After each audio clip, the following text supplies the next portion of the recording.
2024 World Lacrosse Box Championships, starting with England. Coming in number 6, George Desmond. Number 7, Ben Cage Lecoq. Number 8, Megan Trinidad. Number 9, Ben Buchanan. Number 11, Jim Warrior. Number 12, Van Wash. Number 13, Luke Mills Tony. Number 15, Corey Small. Number 21, Tom Fraser. Number 25, Tom Huddle. Goaltender, number 34, Cam McLeod. Number 36, Matthew Tenton. Number 48, Albert Whitehead. Number 50, Tom Roper. Number 51, Tom Roche. Number 55, Dan Watson. Goaltender, number 77, Jacob Bringle. Number 90, Elliot Lenard. Number 95, Taylor Harrison. And number 97, Lyndon Bonino. And under the direction of head coach Walter Christensen, assistant coach Dan Burrow, Andy Young, Clark, and Chris Winger. One more time for England. And now for the Haudenosaunee Nationals. Number 1, they got hold of John Gadsden.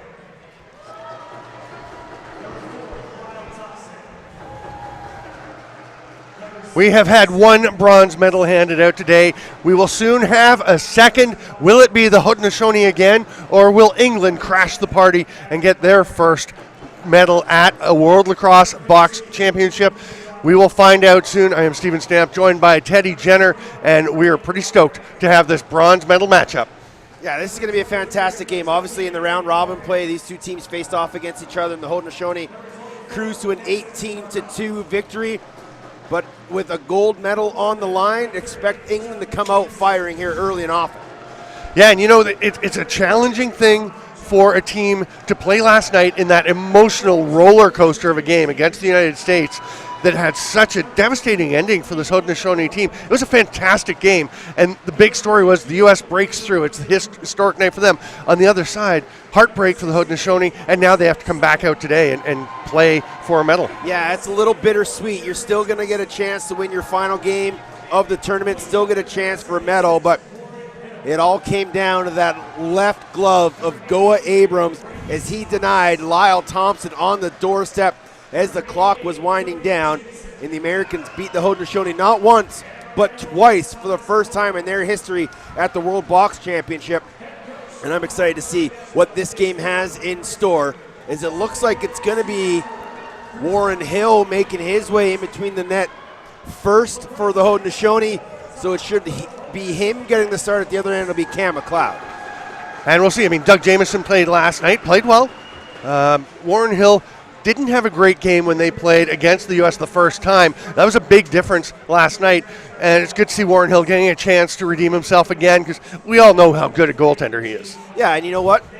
For Warren Hill, it's a good chance with Halifax General Manager Kurt Stiers in the building, just to show that he is still the number one goaltender for the Thunderbirds, as they will look to be a force in the National Lacrosse League. But scratches here tonight for the Haudenosaunee. Number 19, Nunzi Thompson, Colton Marquis, and Zed Williams, which is a bit of a head-scratcher. And then for England, Ollie Alsop, Billy Rollins, and Jamie Powell. I was actually chatting with Zed just before the game, and he's hanging out with his kids, feeling really good, having a nice time. I think he's pretty happy to be watching him. He's fine with the whole thing. Obviously, he's a great team player.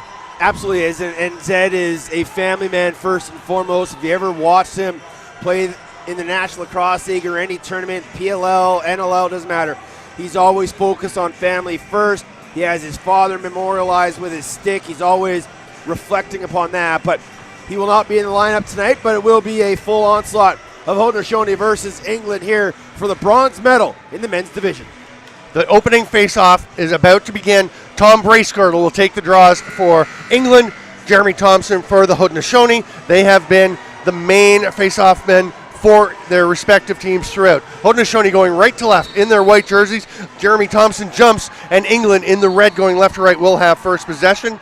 And they will start with Dan Watson just getting them out. Here's Corey Small. His first shot goes a little bit wide. Small, obviously an important factor for England. Yeah, good opening set there. Just a simple pick and roll between Small and Watson. And then the bouncer from Corey Small didn't miss the far side by much. Good opening set there for England. Randy Stotts gets the give and go and rips one. An even better opening set for the Haudenosaunee as Stotts takes that back and just zips it into that top left corner 25 seconds in. It doesn't take long for this Haudenosaunee team to strike, and if you're going to miss an opportunity at one end, you're going to have to come back your second, third opportunities and get multiple resets. England were unable to, and Randy Stotts and the Nationals come right back the other way and doesn't put a whole lot on it, but places it perfectly over the right shoulder of Cam McLeod. Randy Stotts always knows, it seems, how hard to shoot, where to shoot, has that perfect touch. Tom Bracegirdle with another face-off win, this one without the violation. You know, Bracegirdle's been actually really effective here in the draws all tournament long. I wouldn't be surprised if we see a National Lacrosse League team give him a look at a training camp, because he was all up in Jake Withers' grill against Canada, and now he's going to be going up against Jeremy Thompson. There's a shot and a first save for Warren Hill. That one from Dan Watson. Forecheck pressure. That was Matt Marsh, the captain, getting after it there. Or sorry, not the captain. Tom Roach is the captain. Matt Marsh is putting some pressure. Cody Jamieson rip. There's a save for Cam McLeod. That's got to feel good to get that first touch. Yeah, you give up the first shot and you come back and make the next one. That's always confidence builder for any goaltender. Ming Trin, we see him run the ball a lot. He is staying up right now for an offensive set. Looks like he will stay in. Ball passed across to the far side. And they're going to look. I thought they were coming back to Corey Small. That shot late in the 30. And, well, there's still 7 seconds left. So it will be picked up by Adam Bomber, who just bowls his way through a forecheck. Yeah, Bomber was just kind of what we see from a lot of defenders now in this game of lacrosse. Late in the 30, they'll just kick it towards a corner and let the shot clock wind down. But good pressure by the English. But Bomberry, deft getting out of that double team. You combine his size, skill, and strength, and he can do that. And 7 to 9 seconds, that's a long time to try and muck it. What a pass by Stotts behind the back.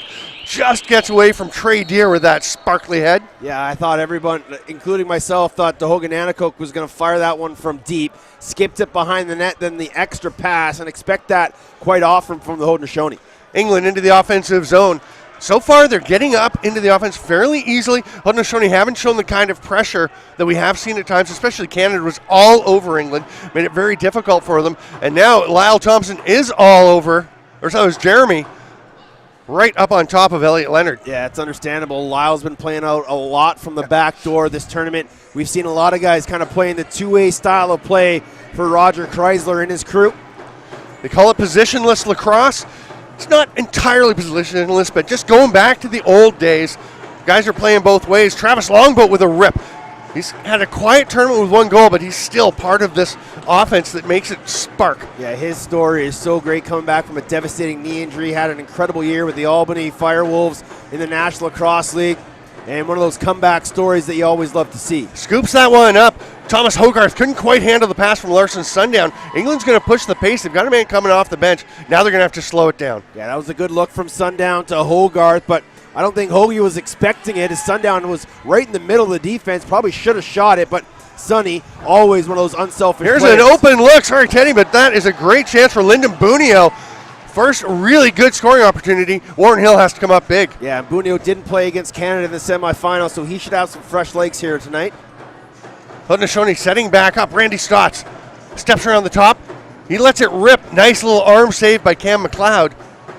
And picking it up, England's going to run. Oh, that was close to the crease. He was very close to stepping back in. That would have been a very unfortunate, unforced error, but now he's got to face the forecheck of Lyle Thompson, who everyone knows is a talented offensive player, but he's so good in the defensive end. That kind of captured what Lyle does, the footwork and with the stick, the positioning. That's why he's so good defensively. And, of course, like you said, we all know on offense, Jeremy Thompson has the one pop away from him, dangerously close to center, but it is all right. And here comes Haudenosaunee.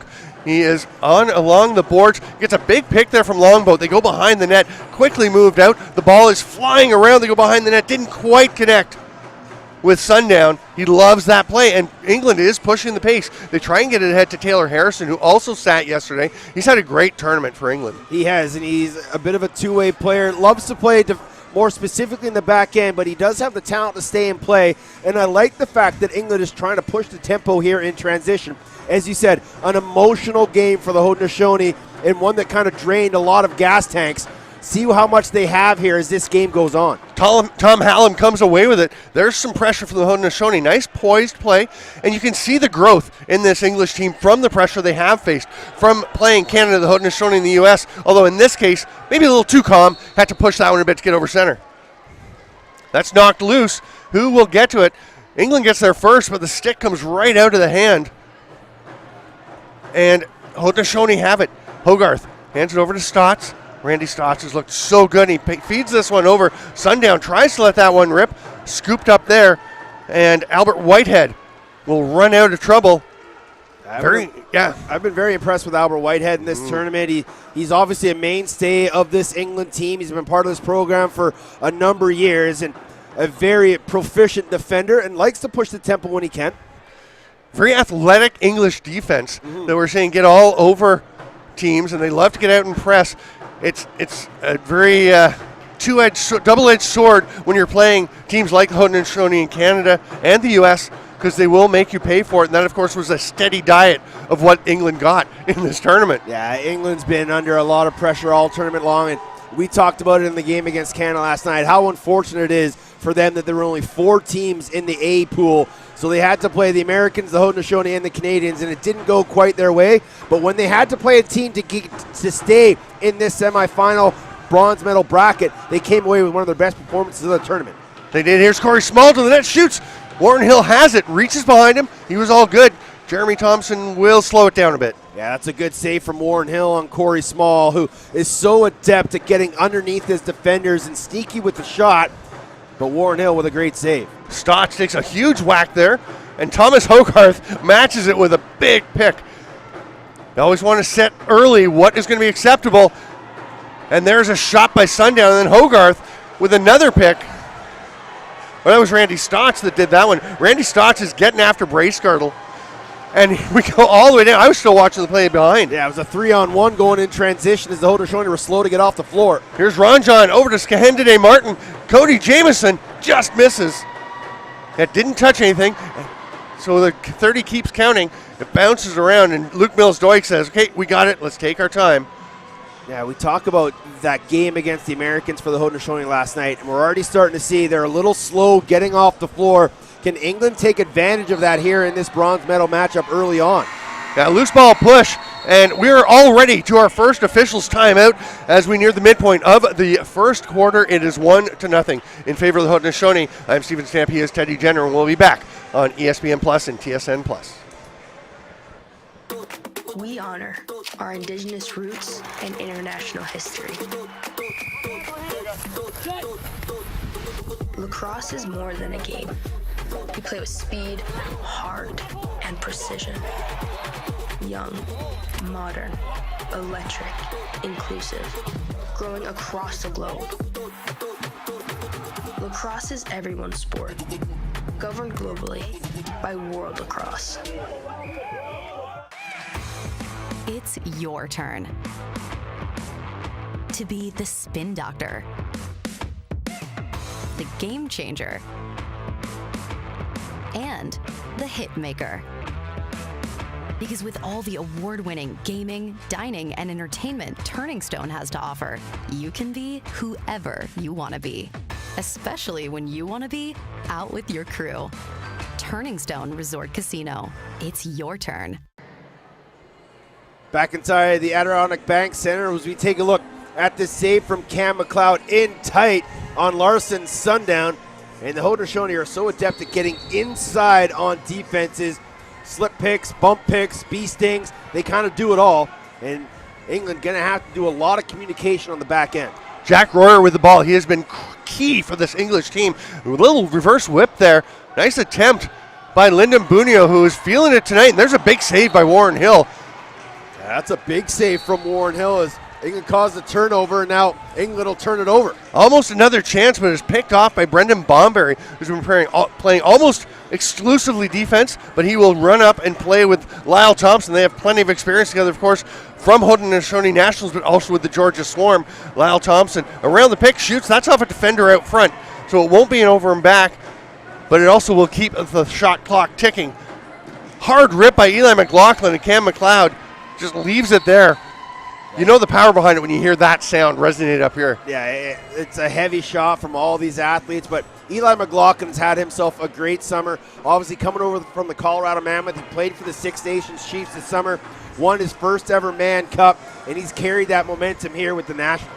Zach Williams gets the ball back for the Haudenosaunee. We mentioned Zed Williams scratched tonight. He is on the sideline watching the game, watching his friends and teammates play, but Zach is carrying the family colors. And there is Randy Stotts with a shot, nicely grabbed in the crease.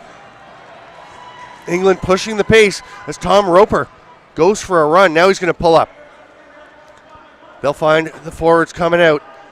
Starting the ball with Dan Watson, who's carrying the ball quite a bit tonight. Probably an increased role for him. Maybe they're trying something a little bit different. Royer sidestepping. He's going to try and duck underneath. Pass out to, I thought he was going to Marsh. It will come to Marsh now as it gets by Ben Page-Laycock. That shot off the backboards, and they're lively boards here. Yeah, they are quite lively, and that shot came ricocheting right back off the end boards. But Jack Royer, we talked about, he's been very talented, had a great summer this year, and he's continued to be one of the best players for this English team. But he's going to be under a lot of pressure here tonight from this Haudenosaunee defense, and he's going to have to be a little bit unselfish. He always wants to go to the net, but if he's going to get that double team, got to be able to make that extra pass. DeHogan Nanticoke up at the top, gets it back, rips one. That's off a defender. The English soaking shots tonight. Again, the 30 keeps ticking as the Haudenosaunee set back up. Comes to the near side to Hogarth, just gets away from him. We saw him shooting from downtown last night. McLaughlin from downtown pings it off the bar. Yeah, Eli's got such a sneaky release. You never know when it's coming, but when it's out of his stick, it's on you in a real quick flash. Hogarth flicks it down to Nanticoke. Sundown working through the middle. Nanticoke grips one. That's off the hand of Cam McLeod. Get up out of play in a fresh 30. This is a long possession. Yeah, and Eli McLaughlin took a bit of a bump there. He was slow to get up. He'll head off for a change. And on come the youngster, Trey Deer. Gets the first pass as he comes in, and they'll go and set some picks. Gets a quick release. But a nice shot, but just a little bit wide. Hogarth took a pretty good whack there from Tom Roach, the England captain. Oh, and there's a rip from Hogarth. We saw him getting hot from outside last night. He keeps it going in the bronze medal game. What is Hogarth doing shooting from that far out? He's supposed to be on top of the crease. And this is a great shot from Thomas Hogarth as he gets the pass from DeHogan Nanticoke and goes low far side past Cam McLeod, making it 2-0. Right, and that's like 10 goals worth of distance from the crease for Thomas Hogarth. But he was doing it last night. Yep. Just switched things up a little bit and had a couple of key goals for them. He comes into the game with 13 goals. One thing I have noticed, and we'll have to keep an eye on it as this game goes on, but I think the English defense is playing a bit of a zone to try to thwart this relentless onslaught attack from the Haudenosaunee. That's a good point. We'll see how things evolve. Jack Royer gets off the floor as the Haudenosaunee get their change on to get the offense. Here's Lyle Thompson playing a little bit more out the front end of the floor tonight. He's going to stay out the front door, but he's actually, I think, still going out the back door, just staying up more. Here's Randy Stotts, backdoor quick stick, and that is an absolute beauty. That's Larson Sundown. Sundown, one of my favorite players in the game today. He just plays the game the right way. He's so unselfish. He's always looking for his teammates, but this time he's on the receiving end from a great skip pass from Randy Stott and in and out of his stick into the back of the net, and Sundown makes it 3-0. and you can play that zone. You can try and think it'll take away some of those cross-floor passes, but when Randy Stotts can drop to basically any angle between dead overhand and by his feet and put the pass exactly where he wants it, that's a bit of a zone killer. Yeah, that is the one thing that will beat a zone is those skip passes, and a great look there from Randy Stotts. Lyle Thompson, there he is again on the defensive pressure. Nice work, though, by Dan Watson to get it back and then to avoid the pressure. A very poised play, and we've seen, again, that growing with England. That's the one thing about playing all the top group as we have a delayed penalty coming is you get used to the speed. There's a shot low, and Kaysen Tarbell will just shove a player into the crease, and we're going to have a check from behind. Skahende Martin heading off. So first opportunity on the power play for Team England. In that round-robin game that they played between these two teams, the Haudenosaunee jumped out to a 6-1 lead midway through the second quarter. So England knows that this Haudenosaunee Nationals club can score in bunches. So when you get opportunities in the power play like this, you have to take advantage. Yeah, and with Ron John and Kaysen Tarbell up at the top of the penalty kill, you should be careful when you are shooting, especially if you're the high man. Lyndon Bunio has to be aware here of any potential transition the other way. Small, over to Bunio. He'll drag, gets a little pick up the top. Royer rips one. That's almost it. Does get by Warren Hill, but just rolls wide of the crease. Yeah, good look there from Royer. Good ball movement from the English, but Warren Hill got just enough of that one to keep it out. Ball popped away from Brendan Bomberry for a moment, but he was able to corral it with Royer just looking on hungrily at that loose ball. Now you got to be aware because this Nationals team is dangerous. Doesn't matter how many players they have on the floor, they always a threat to go to goal. Trey Deer, little bee sting pick. Cody Jamieson, hard rip. Nice save, McLeod. Good heads-up play by the defender to spin away from trouble. Albert Whitehead will run up over center. He's going to be met by Kaysen Tarbell. Now Tarbell will back away into their penalty kill look. That's Small, lobs it across to Bunio. They stay with the same power play formation as Watson will slip into the middle. Royer waiting for a pass. They're going to come this side instead. Small will shoot. That one's blocked. Yeah, Small always trying to use the defender as a screen. That time, put it off the back of Bomberry. Haudenosaunee start to push. Tarbell pulls it up, and they'll slow down a little bit. They leave it for Dehoga Nanticoke. You want to let this power play or this penalty kill get out and kill some time, unless it's a really good opportunity in transition. Yeah, absolutely. Kill some clock, and then under 5, they'll probably start going towards the net. Dehoga Nanticoke with a shot with 3 seconds on the shot clock. Cam McLeod looking for an outlet. Throws it away, and that hit this, went into the Haudenosaunee bench. Yeah, I think McLeod was trying to find a guy coming out the front door, but the English just unaware of the change. And that's one of the pressures or problems you have when a team is so adept at pressuring you up the floor. Got to take care of the ball. It can't be given free turnovers. Martin released. He'll head to the bench, and a hard rip. McLaughlin has hit both crossbar post joints, junctures in this game.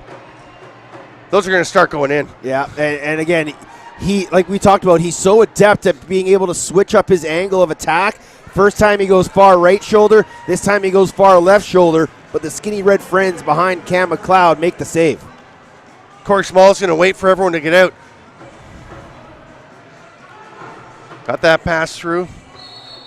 Now we're going to have a crease violation. The Haudenosaunee look like they might push the pace here. Lyle Thompson on the run. He's got Brooker Muir with him. Big pick by Brooker Muir, who had his stick held up a little bit by Ben Buchanan. Buchanan back in transition defense. Now he's going to stay for the defensive set. They take a go over there. Nice shot by Jamieson. Yeah, Jamieson shooting through the screen as he often does. Didn't throw the twister that time, just a straight sidearm shot, but a nice save by Cam McLeod as we're in the final 30 seconds of a fast-moving opening quarter. McLeod is heading to the bench. There's a couple of seconds difference, so the English, one would assume, would wait right to the end of the 30 just to minimize the amount of danger if the ball's turned over. Yeah, got to make sure that far right-hander's getting off the floor. Royer behind the back. Here's a pretty good look. They come to Watson. That's after the shot clock. Not enough after that they'll have a delay game penalty. And if you got speed like Royer, he saves it with his hand. What are they going to? It was after the buzzer. That's not exactly what you want to be doing, Jack Royer. That's a penalty shot. Especially with the palm, because then you can also get hurt. We're going to take a break, and we'll be back to bronze medal action on ESPN Plus and TSN Plus.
Welcome back to the World Lacrosse Box Championships. I'm Stephen Stamp with Teddy Jenner. And Teddy, we had Cody Jamieson over talking to the officials and looked like giving them a little clinic in how they should be calling the game. Yeah, Cody Jamieson is one of the smartest minds in the game of lacrosse. There's no doubt that once he decides to hang up the pads and the stick that he will be a coach at some level of this sport. And he's never one to shy away from having some words with the officials. And through the first period, it's 3-0 Haudenosaunee. Not a bad start for England. They've certainly looked more in the game than they've been in previous games against these blue pool teams or A-pool teams. But are the Haudenosaunee, are we seeing some hangover from last night? Yeah, a little bit. And I think, there's a few bobbled passes, and obviously it's a bit of a different looking lineup. And then you add in the fact that England's playing a bit of a zone defense, so it's kind of thrown them off a bit. So we'll have to see what kind of adjustments they make offensively with OC Micah Kersey.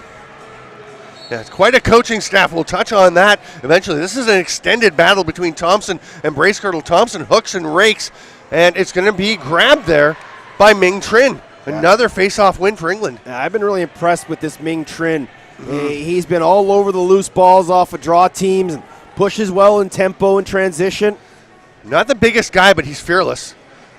Well, we've learned in the sport of lacrosse, it doesn't matter how big you are, it's about how hard you work. Here's Dan Watson, and Corey Small wants the ball. He's going to rip it across to Royer. Royer tries the shot, but put back, that's in. Yes, you can see the ball bounce in. Had to wait for a moment. Good job confirming it. There's the first goal for England. Yeah, and this is a nice secondary effort as Royer drives down, throws a little corkscrew shot, and the rebound bounces right to the English player on the far side, and he wastes no time depositing that in the back of the net. As that was Ben Buchanan with the goal to make it 3-1, and the English have life. Just the second goal of the tournament for Ben Buchanan. One factor of playing in the Pool A, again, against Canada, Haudenosaunee in the U.S., England did not score very much in round-robin play. They came out of the round-robin with Corey Small and Jack Royer leading their scoring with 3 goals and 2 assists each. Yeah, they put up 4 against Canada, 3 against the USA, 2 against Haudenosaunee, and then they were able to get 13 against Czechia, and then in the rematch against Canada, they only got 3. So going to have to find a way to get the offense going here against the Haudenosaunee tonight if they want any chance at a bronze medal. Nice save, McLeod. Delayed penalty coming, so Warren Hill is going to head to the bench. Randy Stott's calling him. You talked about Cody Jamieson eventually being a coach. He basically is a coach already. Yeah. Right? You've got Randy Stott's out there. You got Lyle Thompson. You've got some very, very smart lacrosse players on the floor. It's like having a whole bunch of coaches, but not in the sense of them doing anything to get in the way. That's a hard rip from Hogarth, and it will be on the back of the net. It's going to be a slashing call. So the Haudenosaunee will head to their first power play of the night. England 0 for 1. Now Haudenosaunee will try for a chance here as Both officials put their hand up on that slash. It was right in the slot there, and instantaneous response. That's a pretty good indication that it has been a violation. Lyle Thompson will start with at the top. He has been playing mostly D, but he is out on the power play in most cases. McLaughlin and Jamieson are the lefties. McLaughlin will get it now. Randy Stotts is there. They take the shot, and Thomas Hogarth was right behind the net and was a little worried about that one coming through at him. Always got to be aware, especially if you're the guy behind the net, that shots could go wide, but you also have to have your stick up because you could be potentially catch that and have the goalie way out of his crease for a back dunk. I actually thought that might be a pass coming, and then the shot kind of threw me, to be honest, but Cam McLeod was very alert. It's probably a setup for later on. If you continue to throw that shot, McLeod continue to step up, that's when you throw it behind the net on the skip pass. Zach Williams with outlet pass to Skahendane Martin, and Adam Bomberry will slow things down a bit. 13 players from this Haudenosaunee Nationals team won the Mann Cup with the Six Nations Chiefs, including those two right there and him. In fact, this entire power play, except for Thomas Hogarth, who just took that shot, his Peterborough Lakers lost to Six Nations in the MSL finals. Hard rip, nice save, McLeod. That's got to be a back in. Yeah. Yeah. It's a smart play. You're trying to rake it back to your goaltender, but easy call for the officials on a back in there. Thompson over to Stotts. Jamieson comes to set a pick. They'll flip it at far side to Stotts. McLaughlin trying to get a lane. Pretty good rotations by England. Cam McLeod was way up in his crease as that one came off the backboards. Now McLaughlin's going to get a reset. Yeah, they were trying for that skip pass, but Stotts wasn't ready for it. Here's Thompson again. Rips one. Shoulder save, McLeod. Matthew Tatton working hard out there, battling away, but eventually McLaughlin's going to rip one from nearby. Oh, Jamieson, great decision to pull that out. Thought he had a chance, realized quickly he didn't. Stotts' shot hits McLeod as he spins. That's a lot of activity. Yeah, it's a frantic power play from the Haudenosaunee. Just so many weapons, so many options, and you just really have to always be prepared. You're going to have to settle in and get sticks and lanes all game long. Jack Royer tries to feed one across, gets it there. Ben Page Laycock looking to see who he can get it to. Sorry, that's Dan Watson. That's Lyndon Bunio. There we go. Royer pulls it down, a little pick, and they're going to run out of time. Matt Marshall head off. Good defense there by the Haudenosaunee. They obviously know that Royer is a threat, so paying close attention to him. Brooker Muir pulls it down, peels out. He'll lob it across, and they're going to set things up. Dehogan Anticoke waiting for everyone else to get out as he tosses it and gets it back immediately there from Hogarth. Here's Trey Deer. Looking like shovel pass on the menu. It wasn't. Off the post. Dehogan Anticoke, that might have come off faster than the Eli McLaughlin shot. Yeah, and I think that's 3 or 4 posts already here for the Haudenosaunee. And Cam McLeod giving his friends a little love behind him. They always say if it hits the post, it means the goalie had it covered. At least goalies say that. Here's Dehogan Nanticoke. Trey Deer hands it off. Sundown, quick movement. Nanticoke rips it. Another, oh no. Cam McLeod is going down in a hurry. He's tossing the gear off before he hits the floor. Yeah, this is a scary, scary situation. If anyone is a fan of the National Lacrosse League will remember Zach Higgins took one through the cat eye and ended up breaking his nose and an orbital bone, I believe, on a shot in the National Lacrosse League when it was with the Philadelphia Wings. And hopefully Cam McLeod is going to be okay because this is a scary scene. That was a heavy, heavy shot from the outside, and it went right at the left eye, and he knew it right away. Stuck in the cat eye of his face mask, and hopefully Cam McLeod is going to be okay as the training staff is out there checking in on him. I feel like I'm a bit of a jinx because I was actually calling that game when Zach Higgins got hit with that shot as well. So hopefully Cam is okay. He certainly looks all right. Zach Higgins did say he felt he could have kept playing, but they weren't. There was no chance with that one because it did get right through. But Cam McLeod is up. Yeah, the ball just comes at such a high velocity, and the ball, much like in baseball or golf, when it's going that fast, it actually shrinks in size. And then when it's a little moist and the face mask of Cam McLeod's a little wet, I'm actually kind of surprised more balls don't go through goaltenders' masks, and I know they've done a lot of work trying to find the perfect mask design for goaltenders, but the cat eye is one that most goalies prefer, but it also has the one with the largest opening right in front of the eyes. Which is why they like it for vision. Exactly. Obviously. And when you say the ball shrinks, it kind of elongates into an orbit, right? So that it just, if it hits at just the right spot. I'm no master at physics, but apparently that's exactly what it does. And they're still tending to Cam McLeod. Got probably a bit of a mouse under the eye. Great that he's up, though. Yeah, you know he doesn't want to come out of this game, understanding how big it is for England. Boy, when you see him tossing the gear Yeah. as he's going down, good for him. Gets a nice round of applause from everyone in the building. First time I ever saw that was Devin DeLeap when he was playing for the Washington Power, and it stuck right in his mask. And then we saw, of course, the Higgins play. I said, I'm surprised it doesn't happen more often, but thankfully it doesn't. Here is Tom Roper pushing it up over center. He's going to peel off and hand it to Small along the far boards. Bunio trying to set a pick, just can't find anyone to pick. Finally gets one on Bomberry. Little flip pass to Bunio. They've got 7 on the shot clock, and there's a shot from the far side. That one goes wide and out of play. Yeah, Bunio's very crafty, getting in the middle. He never stops moving his feet, and that's a sign of a great offensive player. They never stand still. They're always, whether it's cutting through the middle, sliding down the backside, and Bunio ever dangerous. Jamison backpedaling. Another guy who never stops moving his feet. Right. Randy Stotts. That one's tipped away. Or if he does, there's a reason for it. Yeah. There's a He's plan planting behind his it. feet shooting. Yeah. Here's Tom Hallam looking to the bench. Really well picked up there. Yeah, that's a good job by the right-handers for the Haudenosaunee Nationals, getting off the floor to allow their defense to slow the transition down. Blake McDonald made a good save, but there's a great save by Hill. I was going to say McDonald taking away the chance initially, but Warren Hill had to jump out and make that stop. Yeah, England creating some chances. That was Bunio again, right inside. Again, slipping off the pick. Great feed into the interior, but what a save by Warren Hill. Here is Sundown. Rips it across. Randy Stotts, there's another post. That's 5. Both junctures and both bottoms. Here is Whitehead. He got one the other day. Oh, big save, Hill. Yeah, threw a little head and shoulder fake from about 6 yards off the crease, and then Warren Hill didn't bite, steady as she goes. Trade here. Thought he might let that one rip. Randy Stotts to Sundown. Back to Stotts. Just handcuffed him a bit. They've got a defender without a stick. Nice save there. Will George Bascom be able to get his stick back? No.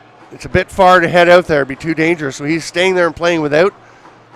See if they try and take advantage. Randy Stotts kind of vacates the area, and they do open up the lane for Travis Longboat, and then a bit of a decoy as Deere just rips it from the top. Yeah, and England staying in this zone defense. It's kind of throwing Haudenosaunee off a little bit, but they still get clean looks, but most of them are coming from the outside, and McLeod's been able to handle them with ease. Walt Christensen, the head coach, obviously employing a little wrinkle. Dan Perreault, his longtime right-hand man. There's a rip that gets by Hill.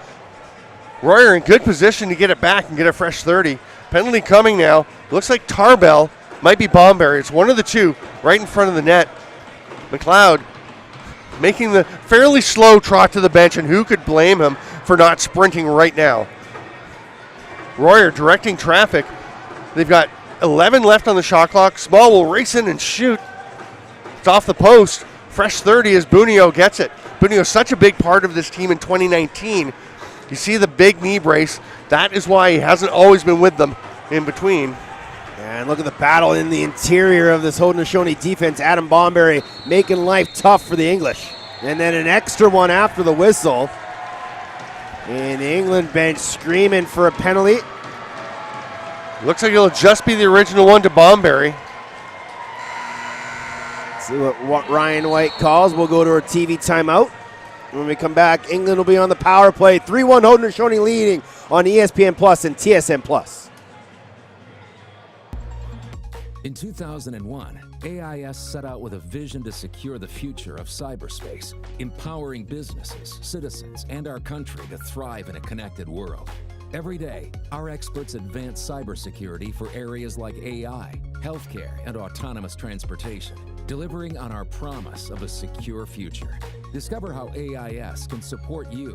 And if our promise inspires you, join our team. Advance your mission with AIS. Hey, fans. For all the up-to-the-minute news on the UFX, go to the official website of Urban Fitness Extreme at ufxpro.com. Keep up with all your favorite teams and athletes. Get your tickets for upcoming events and check out our broadcast schedule. Don't forget to follow us on Instagram at UFX League for behind-the-scenes access and exclusive content. Visit ufxpro.com and follow us today. So England will head to the power play here. Is watching the interior of the defense. That's just a low cross check by Bomberry. And an easy call for the official. So England to their second opportunity, the man advantage. Only down by 2. This is a very important power play for England to make this a 1-goal game late here in the second quarter. And of course, anytime you're an underdog, the longer you can stay close, stay in the game, the more it gives you the belief that you can do it. And it's Brendan Bomberry that goes off, even though Adam Bomberry was on the end, who was really getting lively. It was the early check from Brendan Bomberry. So Adam Bomberry out on the penalty kill. Kaysen Tarbell up at the top with Martin. Small with a bouncer that just gets up over the net.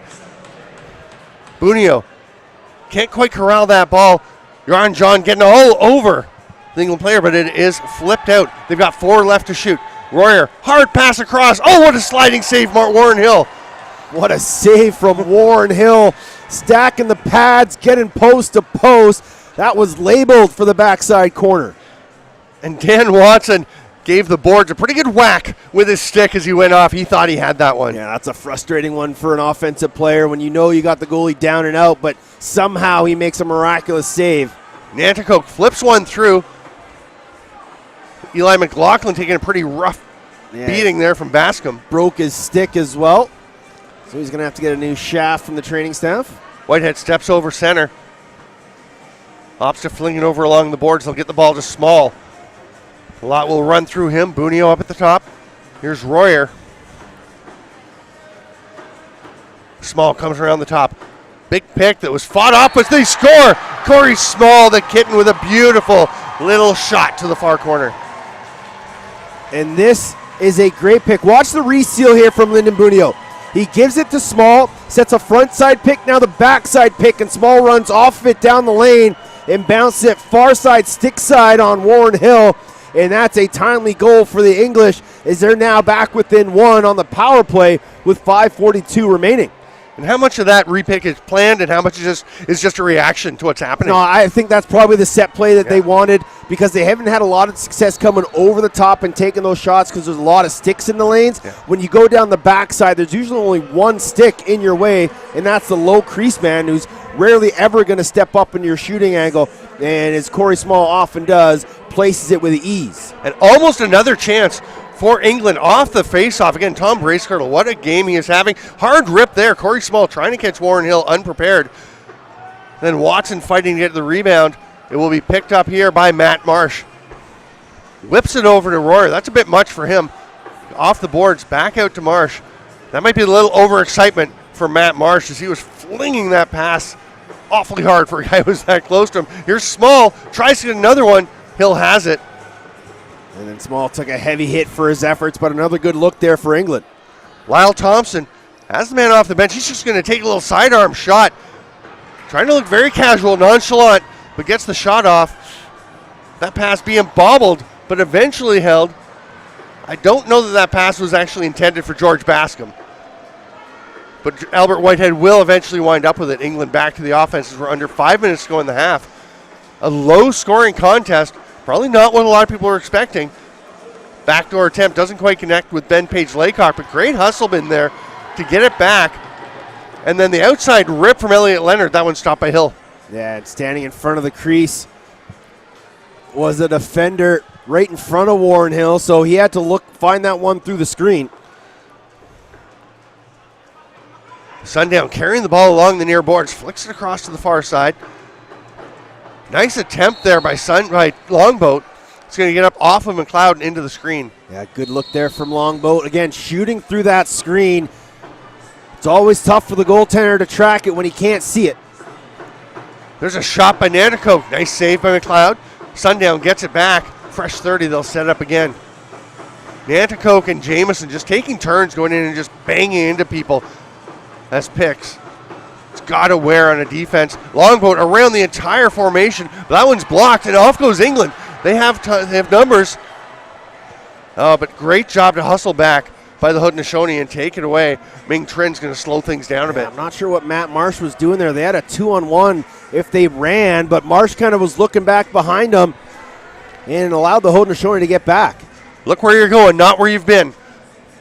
Well, pay attention to where you've been too, actually. But here go the Haudenosaunee pushing the pace now. Ron John, boy, he just covers ground when he gets rolling. Those long strides. Nice pass behind the play pass by Mira, but it does get through to Randy Stotts. It was a good look, but a nice catch there by Randy Stotts. Hand it off there, back to Stotts. Trey Deer right on top of the crease, and it just got away from McLaughlin. Down to 5 on the shot clock as Longboat gets it back. Stotts will just blast it. That's wide, and that's going to expire the 30. And on the run is Albert Whitehead, looking for the quick restart and a chance to get to the net, but what hustle by Lyle Thompson. Shots are 28-18 right now for the Haudenosaunee, but they only lead by 1. There's a hard rip from the outside. Lyle Thompson will slowly get after this one. As it ended up in the penalty box, Haudenosaunee are going to have numbers running. Fortunate bounce there for Team England. Here's DeHoga Nanticoke leaving it off for Trey Deer. Immediately back to him. Stotts down by the crease. Jameson, a little slip pick by Trey Deer. Great save, McLeod. Oh, what a far side, short side fake there from Trey Deer. Even better save by Cam McLeod with the left arm. Here comes George Bascom. He'll hand it off, and let's see what Jack Royer or Matt Marsh and company can do. They make the pass to Bunio behind the net. He is watched closely there by Jeremy Thompson, trying to come out for the one-hand wrap shot, and a penalty coming to Jeremy Thompson. Yeah, smart play there by Lyndon Bunio. He was on his wrong side, but realized that Jeremy Thompson was out of position defensively, kept his feet moving, kept going to the front of the net, and Thompson had no choice but take the holding call, or Bunio would have had a glorious look. And so now a third opportunity on the power play. And here's a look. Again, Bunio on his wrong side, runs to the front, and then just an easy call for the officials as Jeremy Thompson put the one hand on the back, the stick around the front, and that's a holding call in any league. Such a factor, right? Because it wasn't a big clamp. Just obvious enough as he fell down. Hard rip by Royer. Nice job, Elliot Leonard, to get that one back. Look at the active work by Lyle Thompson. Now he gets back into the box with Kason Tarbell at the top. Watson, that pass barely got through to Corey Small. Looking at Royer. Royer cuts, shoots off the dasher and up out of play. That's a sneaky little backside cut from Royer and a nice feed from Corey Small. Thompson's got a player coming off the bench, feeds it to him, and the shot there by Longbow is good. What a beautiful bouncer, and that's a great recognition and pass by Lyle Thompson. It sure is, but what a shot from Travis Longbow. Watch this one on the replay. Lyle pushes, Longboat has it, steps up into the middle of the floor, and then bounce it on top of the crease, and as McLeod goes down, it goes up and over his shoulder. A shorthanded marker to restore the 2-goal lead with 64 seconds to go in the half. And you warned the English earlier to be careful when they're on the power play of those top men. This time it was Longboat coming off the bench with Lyle Thompson getting it to him. Violation on Brooker Muir, who's explaining why it really wasn't. Maybe next time it'll be adjudicated better. Now he'll go back and play on this penalty kill. More time on the penalty than there is on the clock for the halftime as we're into the final minute. Royer gets it back from Bunio. Bunio just waiting to set a pick. Now he slips off. That one gets away from Leonard, but he scoops it back up. They're going to call him in the crease. Must have stepped on the line. 40 seconds on the game clock, 25 on the shot clock, and now it's going to be turned back over in England. Still a little bit more time on the game clock.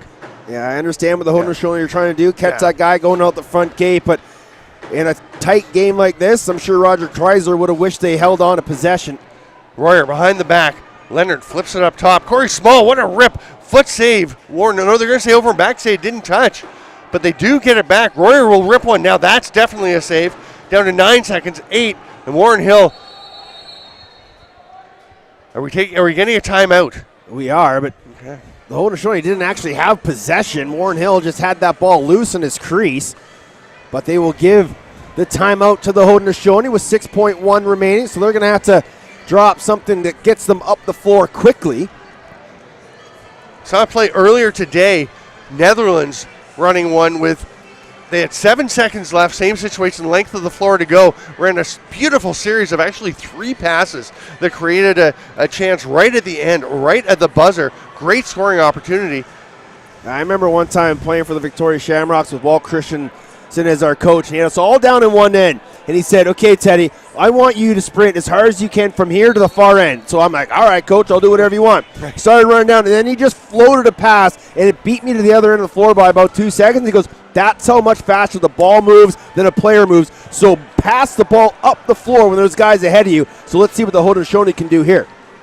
Weren't you lucky to be the one to get to explain? To Walt demonstrate always that? used me as the guinea pig. Lyle Thompson's going to run part of it because they have 7 seconds. He looks up. They've got 3, 2. There's a nice pass. Great save by the crossbar again. Cam McLeod was in perfect shape, but Stotts pings it off the bar. We are going to take a break, and we'll be back to an exciting bronze medal game at the World Lacrosse Box Championships. Every player knows the skills you learn on the field can be the foundation for anything you choose to do in life. Thank you for connecting me to a greater community. We're growing beyond goals on the field. And our futures are united. So thank you, Lacrosse. For inspiring me to be me. We are better, Safer. And wiser together. And we're building a stronger future For everyone.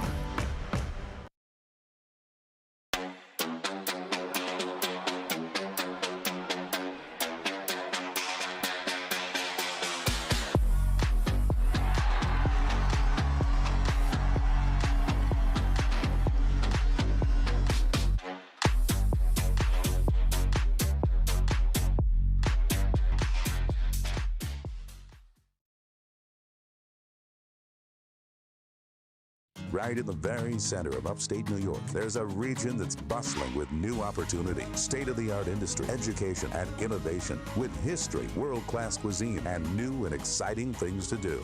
Welcome to Oneida County. This is Oneida County, New York, and we're just getting started.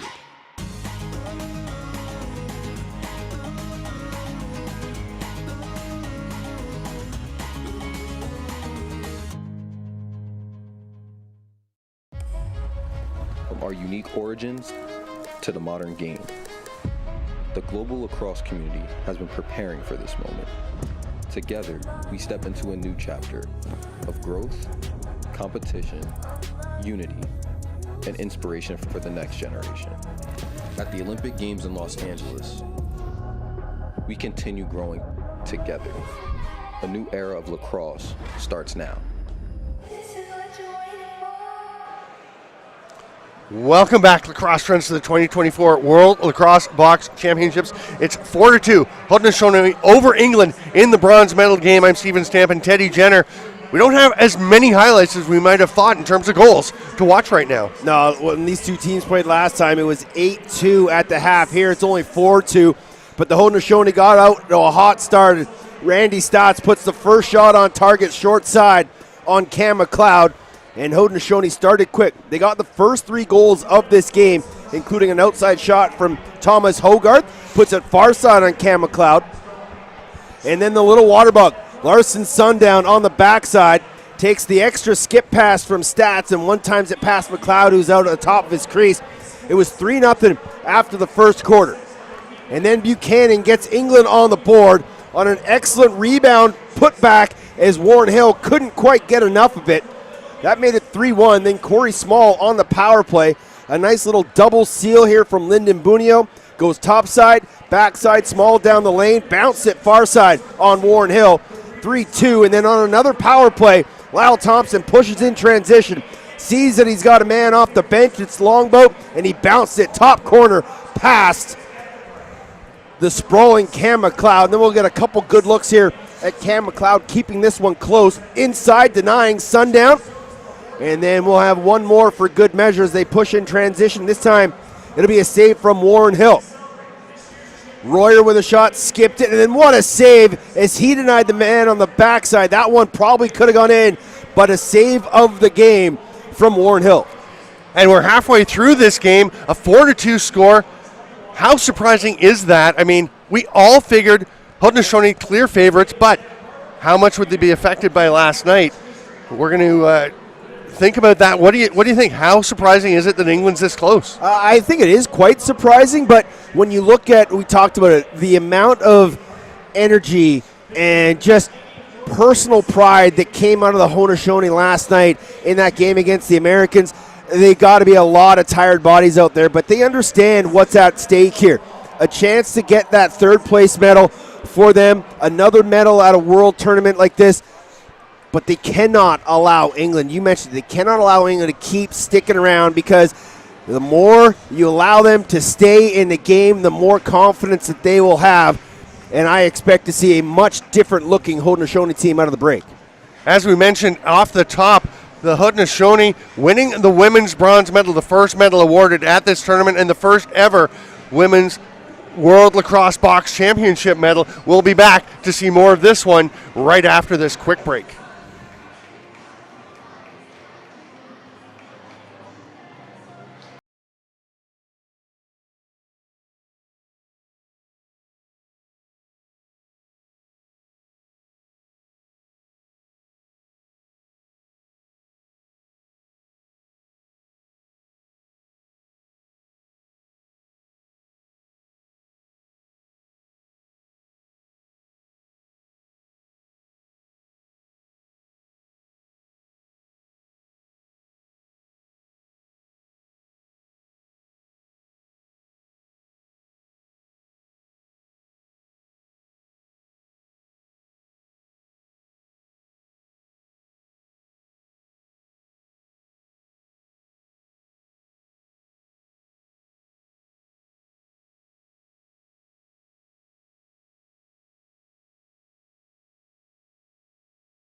We are 30 minutes of game time away from presenting the men's bronze medals here at the 2024 World Lacrosse Box Championships.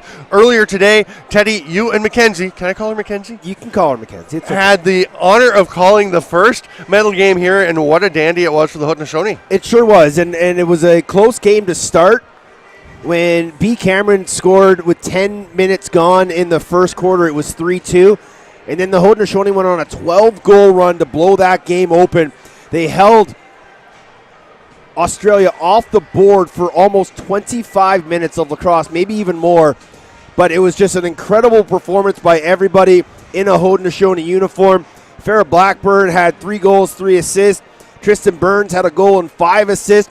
But it was Fawn Porter, the captain, who had a very tough outing against Canada in the semifinal, where she took 6 minors and a major, but she comes back with her best performance of the tournament, 3 goals, 5 assists, and the Haudenosaunee win the first medal here at the 2024 Worlds and the first ever women's box championship medal. Of course, a very exciting gold medal game coming up between Canada and the U.S. in the women's side of the event and in the men's side of the event.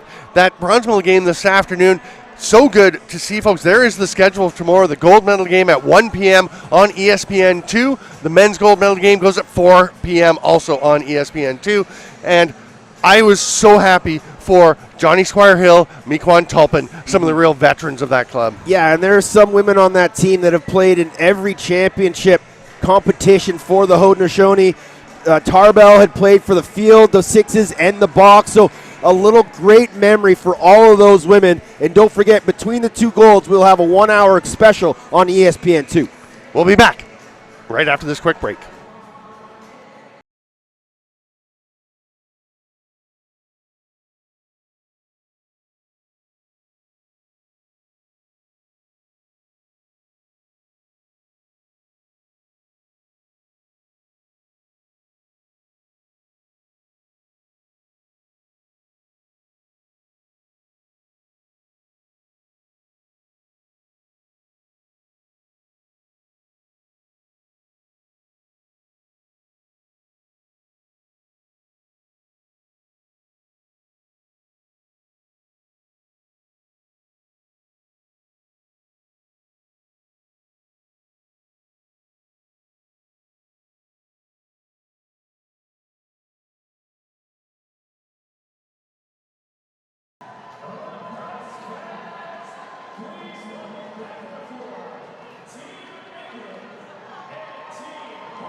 We have 6 goals on the board from 6 different goal scorers. It's 4-2 in favor of the Haudenosaunee over England in this World Lacrosse Box Championships bronze medal game in the men's division.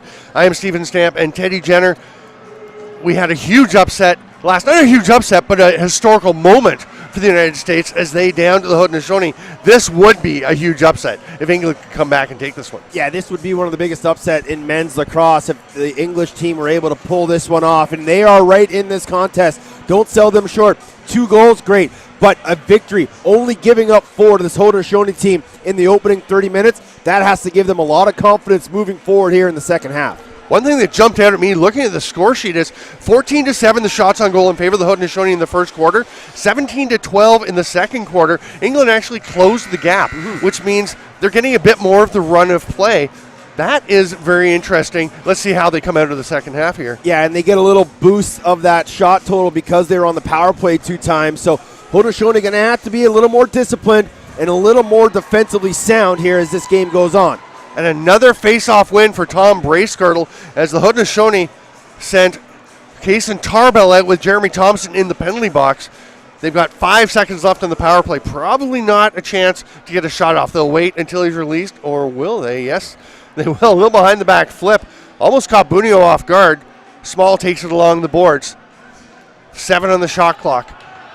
Small's going to head to the box, to the change bench. Royer will let one rip. Big save, Warren Hill. Corey Small always seems to be the first guy getting to the bench. Yeah, and that's just, a guy that's aware of the time clock situation. And you always have to understand when the shot clock is winding down. If you don't have possession and you can get off and get your defense out there. Pass out front to Hogarth. Doesn't quite connect from Cody Jamieson. And England trying to push the pace. Tom Hallam got to get it over center first. Ben Buchanan gets the ball. He's knocked down by Brooker Muir. And there's a penalty coming. Oh, no, it's just a over and back violation. I saw the hand up. Yeah, I actually thought they were going to call a penalty on that because that was Brooker Muir right on the numbers. In a bit of a dangerous area along the boards, but the officials will give possession of the Haudenosaunee. Here is Travis Larson Sundown. Comes over to Nanticoke.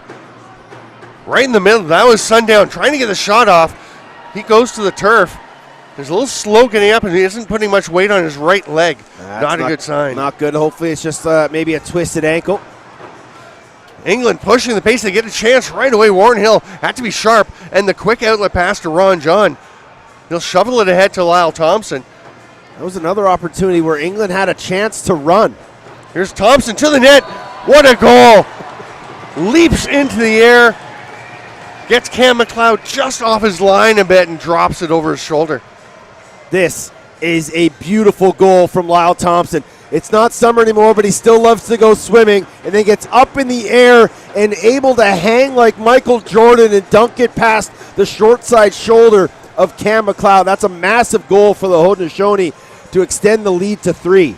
You could really see the hang time in slow motion there. He was up there forever. Jeremy Thompson now will get to the draw. The first goal felt like maybe an important one to see if England can start to creep closer. The Haudenosaunee get it. That is a big step. Jeremy Thompson battling forward. It's Lyle that comes away with it. He's got Hendeday Martin with him. Also trailing is Brendan Bomber. He goes to Martin. And they're going to slow things down. Toss it up to Trey Deer. Lyle Thompson backing in, gets a pick there. Right in front, wide open was Trey Deer. Just didn't connect on the pass, and they go back to him. That's going to be the first pass. They were still pointing at Trey Deer having gone through the crease. But that is a lot of pressure, and they're going to get it back, stripping Bracegirdle. Yeah, we're starting to see a little ramp up of intensity here from the Haudenosaunee, understanding the importance of this game and this third quarter. Expect to see a lot more forechecking from the men in white. Thomas Hogarth just adjusting the head of the stick while he was carrying the ball. Quick stick on the back door by McLaughlin. That would be an over and back, but it's not going to get there as Hogarth gets there first. They've got 7 left to shoot as they get down to Nanticoke. Over to Jamieson, quick movement, out to Hogarth. 3 to shoot. It gets through. McLeod stops it and then snags the rebound. They're going to push the pace. Here comes Bracegirdle. It's a little too far. It's going to slow down, but they do have some numbers coming. Haudenosaunee, nice job to get the defense out. They had Royer sneaking in the backside underneath Bomberry. Wasn't aware. That one's picked off by Adam Bomberry. He's so good. So alert for that cross-floor pass. Randy Stotts. Nice save, McLeod. Randy Stotts allowed to walk right down the middle. Now he's playing a little possum behind the net. Muir and Bomberry will head off as the rest of the offense gets out. And yeah, Adam Bomberry, a guy I thought before he suffered some injury issues, was ascending to be among the top defenders in the league in the NLL. Another nice save by Cam McLeod. Fans of the Calgary Roughnecks must be enjoying that. And then the outlet pass to try and push transition. Here's Tom Hallam. Great job to fight through the forecheck and back check of Trey Deer. England again showing poise into the offensive zone. Now they have to get some drive to the net with 14 to go on the shot clock. Quickly to Ben Buchanan. Dan Watson trying to open something up for him. They're down to 5 on the shot clock. The ball pops out.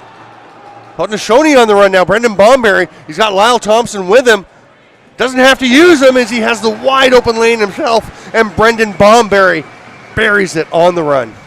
This is an excellent shot from Brendan Bomber, and you talk about it. He is a very adept forward for the Georgia Swarm, playing a lot out the front door for Ed Camo's squad, and this time, no fakes, nothing fancy, just a hard overhand shot to the far side.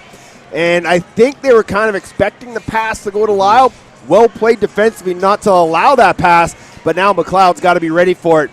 And he was probably expecting a fake at that point, and Bomberry just said, no, I'm just going to overpower you. The way they were lining up, it looked like the only pass available would be behind the back, which I was really kind of expecting as well. But Brendan Bomberry just lets it rip. And I always highlight my forwards in 2 different colors, lefts and rights, just make it easier as you go. And I have not highlighted Brendan Bomberry tonight because he's just been playing so much out the back door, but he shows he can still get up and do it. That is his first goal of the tournament. Corey Small has it for England. Buchanan, quick rip. Warren Hill checks behind him, but it's in front, and Lyle Thompson is on the run. There's Jeremy Thompson. They've got Cody Jamieson out the back, sneaking in the back door there. Nice job by Taylor Harrison to pick him up, take away that opportunity. They get to McLaughlin. He's going to blast that one, comes straight out to Longboat. Big pick by Jeremy Thompson. Longboat gets a lane, but it's turned aside by McLeod. All kinds of forecheck pressure from Cody Jamieson. The captain comes away with the ball. Continued pressure from the Haudenosaunee. DeHogan Nanticoke was at center, waiting to change if necessary. Comes back to join the offense. Longboat hands it off to McLaughlin. Jamieson circles. They go to Longboat. They've got Jamieson on the back door. He was ready. Didn't like the lane. Now they go to him, but it's knocked down. A couple of English defenders had their sticks in the lane. That one does go off McLeod before it gets up under play. It's a fresh 30 for the Haudenosaunee. Yeah, good awareness there by McLeod as Longboat and McLaughlin both looked like they had picked that ball up, and good recovery there from the goaltender. Trey Deer, quick pass over to this side, just gets away from McLaughlin, and McLeod will outlet it. I remember playing 2019 where Ben McIntosh reached in, saw that somebody else was getting it, you know the one, and didn't grab it, but acted like he had it. It was like the hidden ball trick on a loose ball rebound. One of the smoothest, quickest thinking plays I've ever seen. Here is a hold on the back, and that's got to be a penalty. And it will be. Yeah, Adam Bomberry was wakeboarding on the jersey of the English player. So an opportunity here for England as we'll take a look at the penalty and just watch Bomberry as his man goes underneath and just tried to recover, but use that left hand to slow up the attack. And now England going to have to take advantage here. Down by 4. This is an important power play for Walt Christensen's crew. And how cool is it for England that we've gone from starting the game saying, hey, is England going to have a chance because Haudenosaunee aren't on the game, whatever, to now saying here's what England has to do to actually have a chance to win this game. And Corey Small didn't squeeze it in. Warren Hill made the stop and stood stone still. Yeah, good look there for Smalls. He tried to go short side on Warren Hill, who hugged the pipe just enough to keep that one out. Trey Deer, very aware of where Lyndon Bunio was, still has a bit of a stick on it, did Bunio. McLaughlin will hand it over to Randy Stotts, and they'll go into full-on penalty kill mode for about 10 seconds here. Tries to pass it through, gets all the way to McLeod, who lobs it ahead. Here comes Hallam. George Bascom getting absolutely hammered by Randy Stotts. Bascom goes down, and Randy Stotts is appalled. Just can't believe Bascom went to the turf. But here's another opportunity. 12 seconds left on the shot clock, and they're just getting the full power play out there now. And all they do is have Royer, not a bad shot, but I mean, it's a pretty easy look for Warren Hill to see. Yeah, but it's a good reset shot from Royer. Low bouncer off the pads. That's one way to counter only having 10 seconds left on the shot clock. Nice little skip pass to Small. Another save by Warren Hill, who's having a solid game tonight. Yeah, Warren Hill is playing very big in between the pipes. Back-to-back saves on Corey Small. And we're already halfway through the third quarter. 7:50 to go. It's 6-2 for Haudenosaunee over England. I'm Steven Stamp with Teddy Jenner. We'll be back on ESPN Plus and TSN Plus right after this. In 2001, AIS set out with a vision to secure the future of cyberspace, empowering businesses, citizens, and our country to thrive in a connected world. Every day, our experts advance cybersecurity for areas like AI, healthcare, and autonomous transportation, delivering on our promise of a secure future. Discover how AIS can support you, and if our promise inspires you, join our team. Advance your mission with AIS. Hey, fans. For all the up-to-the-minute news on the UFX, go to the official website of Urban Fitness Extreme at ufxpro.com. Keep up with all your favorite teams and athletes. Get your tickets for upcoming events and check out our broadcast schedule. Don't forget to follow us on Instagram at UFX League for behind-the-scenes access and exclusive content. Visit ufxpro.com and follow us today.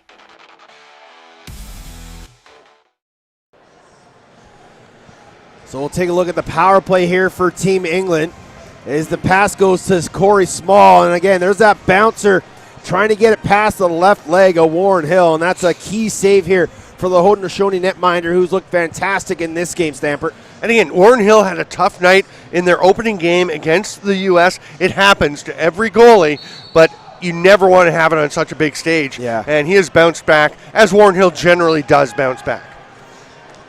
He will stroll back to his crease now. England looking like they're getting a little bit more pressure here as they are on this power play, trying to get the ball back and have a last chance. Nice play by McLaughlin to drag it down. He got a pretty dangerous shot off, and that could be a repossession. Oh, they're going to say it didn't touch McLeod. They get the shot. Now McLeod reaches behind him. Yeah, a little unsure of that one. But he kept the wickets closed and kept the ball in front of him. Just 10 seconds remaining on the power play here, so probably won't force a shot. Let Bomberry come out on the turf, and then they'll attack. Bunio down in the corner will lob it up to Small, who takes a peek at the penalty box to make sure Bomberry's not on his way yet. Small saying, don't give it to me. Bomberry's coming. Now get it. Great shot, great goal. Corey Small directing traffic for a moment. Says, not now, now. Let's bury it. Yeah, and we were talking about Small's floor IQ and awareness, and he's such a general out there and understands the situation, and he's a vital part of this English team. You know, being an NLL guy, Walt Christensen has done a great job making this English team very heavily English passport holders, but having a guy like Corey Small just to be able to facilitate things, and you said it, he's always aware of what's going on. So we let Bomberry come out, then England attacks. The Haudenosaunee a little cluster or a little flustered trying to figure out where guys are going. Small seats down the backside, bounce one past Hill. It's a 3-goal game. Bracegirdle, another win off that draw, spins away from trouble. Boy, you got to like that, the win and then the awareness. And now, can he keep himself out of trouble? White jersey's closing in. He'll run the boards. He's going to the net. No, he's going to turn it back out. For a moment, it looked like he had thoughts. Ben Buchanan will slow it down. Yeah, and that's always, the key thing for a coach with your faceoff guy. Yes, you can win the draw to yourself, but what do you do with the ball after it? There's a rip from Small, trying to get another one. Ben Buchanan puts it back on. Warren Hill with the stop. Yeah, good rebound control there by Buchanan, and he put it right on top of Hill, who was equally good with his rebound control. And I don't think we've seen Larson Sundown return to the floor since he hobbled off. It looked like a bit of a lower leg injury. It's McLaughlin and Jamieson are the lefties, and there's McLaughlin. He has hit 3 junctures. That's 7 pipes so far here tonight for the Haudenosaunee. 3 from McLaughlin, 2 from Lyle, or 2 from Hogarth. And I think 1 from Randy. Yep. Hogarth to Jamieson to Stotts. There's Randy Stotts right on the doorstep. There's Hogarth. And eventually someone was going to put that in. You could just feel it coming. The Haudenosaunee get one back in a hurry.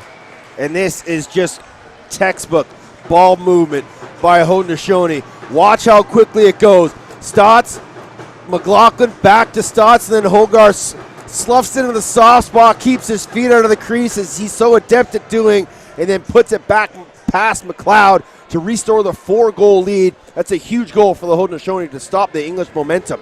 And that's not bad defense against most people. But when Thomas Hogarth is one in the middle and Randy Stotts is passing to him, that's trouble. Yeah, it certainly is. And in those situations, you just kind of have to box your man out, clamp down on sticks, but unaware of where Hogarth was. And he's generally right on top of the crease. Corey Small hands it off. Bunio tries to get it across. It's picked off cleanly. And off goes Skahendade Martin. You see the wheels, it's knocked down. That's a great play by Corey Small running back. You don't think of Corey Small as a speedster, but he was traveling at a pretty good rate there. Yeah, I thought Martin could have kept going right past Corey Small, but he held up. Here is Longboat. Going to flip it across. Martin stayed out for the shift. Misses on that shot and it gets up into the netting. Yeah, I think we might see a few more left-handed defenders stay in play with Larson Sundown having yet to return. England pushing it up with Watson, getting along the boards to Buchanan. They complete their change with Bunio coming out on the floor. Not often we're going to see a shift with 3 lefties, none of them Corey Small for England. Watson rips it over. Hard shot by Ben Page Laycock. Warren Hill got that in the pads. Yeah, that's a good rip from the outside from Paige Laycock. A little struggle there for Warren Hill to make that save, but he did it anyway. Nanticoke gets it over to Stotts. Trey Deer looking for it on the backside. Nanticoke didn't like that lane. Randy Stotts is going to rip one and scores. What a lovely bouncer from the shooter spot. Just skips it right past Cam McLeod. Yeah, and he's so good with it when he has time and room. And the ball goes from Nanticoke right to Stotts. Surveys, no one steps out to him, and you got to be aware that that is one of the most lethal shooters in the game. And he puts it past McLeod, and now down on the turf, I think that's Tom Roche. Yeah, it is the captain for England. He is not, he's holding that left leg very gingerly. So now we've got 4:16 to go here in the third quarter. It's 8-3 for the Haudenosaunee. They have pulled ahead a little bit further.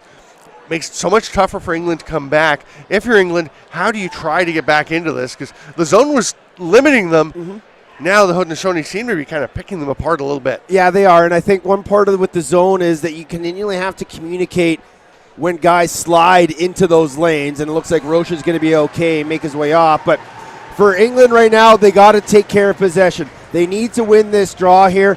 They got to get possession. Go have a good 30. Get a reset. Give their defense and Cam McLeod a bit of a break and try to get some momentum back on their side. They are still in this game with a lot of lacrosse left to be played, but they can't allow the Haudenosaunee to keep pulling away. Corey Small with a pair of goals for England. Lyndon Bunio with one. Jack Royer, who's been so important to them, held off the score sheet so far, except for necessity, has 9 goals coming in, their top scorer. I'm sure they'd love to get him going, and you can tell he would love to get going as well. Yeah, I think getting these guys rolling in rotation in the final 19, 20 minutes of this game is going to be big.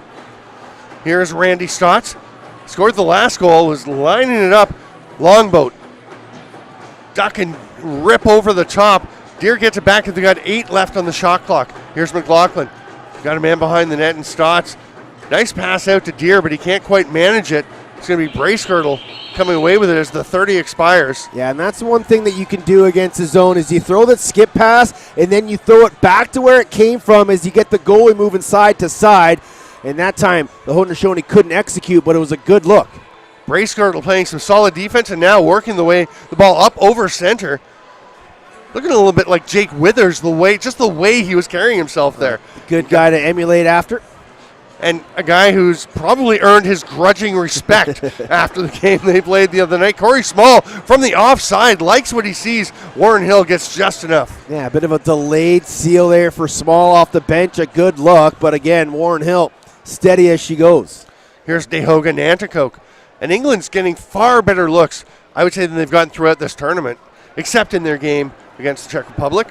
Oh my goodness, what a skipper from Larson Sundown.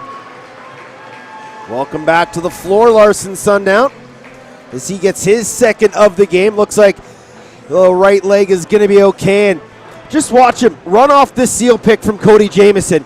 And then again, nobody steps out to him until it's too late. And that's one of the things with the zone defense is you have to communicate. When that seal pick from Cody Jamieson comes, you have to start yelling, shoot, shoot, shoot. Get that guy away from the pick up in the hands. And they didn't communicate and allowed Sundown time and room. And he doesn't miss many of those. And by shoot, shoot, you mean shoot out onto the player. Here is England with possession. Bracegirdle going to the net, shoots. That almost got through, and there's was that Warren Hill or did Jeremy Thompson get it? I don't know, but we're definitely going to need to rack that replay up because that might have been the save of the tournament from Warren Hill. Here is Watson. Hill settling as they go to the far side. Royer steps around. Nice pass to the back door. Buchanan had to reach for it a little bit. Back to Royer. Quick pass. Bunio. Oh, he had it. Just missed on the far side. Great movement. Great shot. And then Jeremy Thompson and Bunio jousting in front. And Bunio's going to go and get a bit of a break as the 30 expires. Yeah, they had actually reset the 30, but a good job by the officials to keep the count on the floor. But what a look for Lyndon Bunio, who didn't miss by much. Couple of minutes to go here in the third quarter, 9-3 Haudenosaunee, as Randy Stotts flicks it up there to Trey Deer, moves it on quickly to McLaughlin.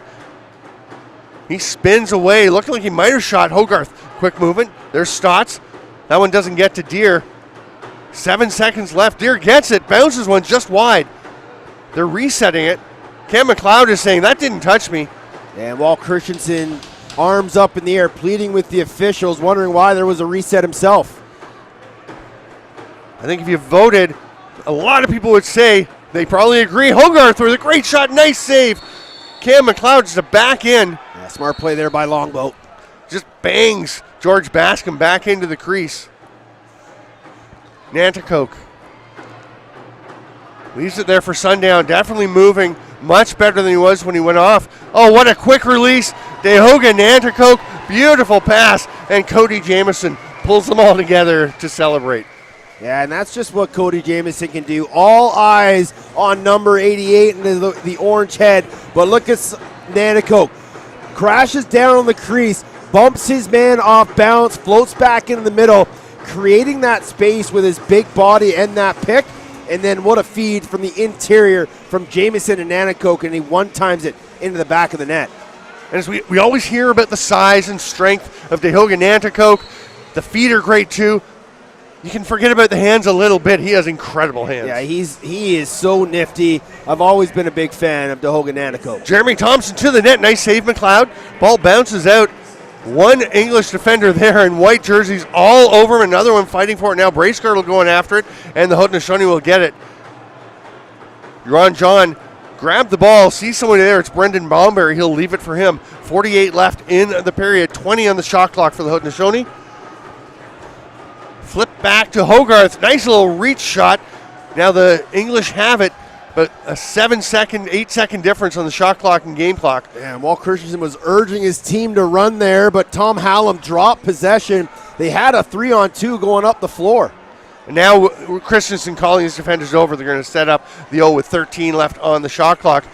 That one was a bit of a handcuff for Leonard. Great play by Elliot Leonard while he was on the turf to tap that ball over, and that creates a chance on the back door. Diving attempt. Oh, that was close. Warren Hill with another beautiful save. Should we just line up a bunch of these for when we come back if we can? My goodness. Oh, and going down is Lyndon Bunio as the third quarter comes to an end. It's 10-3 for the Haudenosaunee over England. A thrilling sequence of events. I'm Stephen Stamp. He's Teddy Jenner, and we will be back to the World Lacrosse Box Championships right after this break. Every player knows the skills you learn on the field can be the foundation for anything you choose to do in life. Thank you for connecting me to a greater community. We're growing beyond goals on the field. And our futures are united. So thank you, Lacrosse, For inspiring me to be me. We are better, safer, And wiser together. and we're building a stronger future For everyone.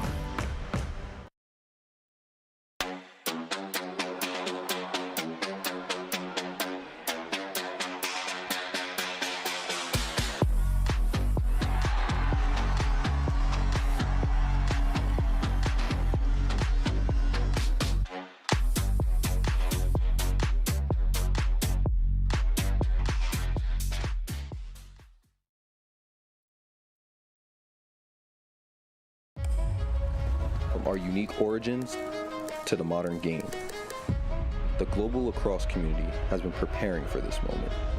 Together, we step into a new chapter of growth, competition, unity, and inspiration for the next generation. At the Olympic Games in Los Angeles, we continue growing together. A new era of lacrosse starts now.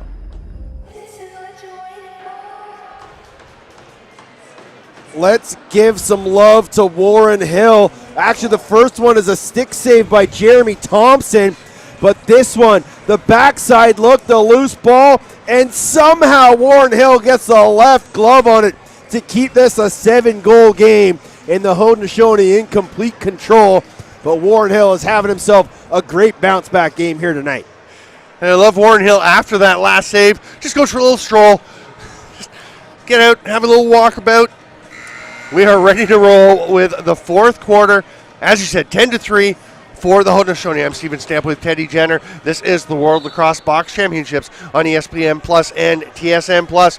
And England all over that ball off the face-off, but then swooping in his trade here to grab possession and hits the cutter off the bench. Hogarth, that's a nice save by Cam McLeod, who's holding his own at the other end of the floor from the King of the Hill. Yeah, Cam McLeod's been great here tonight. Now England going to have to start to run a little bit more. They got to do everything in transition to get themselves back in this game.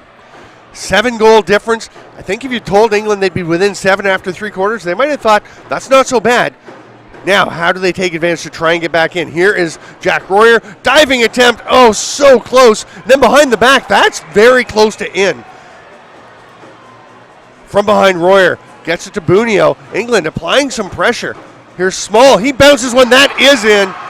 And he is fired up. You don't see a lot of emotion on the floor from Corey Small, but you do that time. Oh, that's a big goal from Corey Small, but 3 great, glorious opportunities. And then finally, they continue possession, and Corey Small gets it laid off the bench, goes 5-hole on Warren Hill.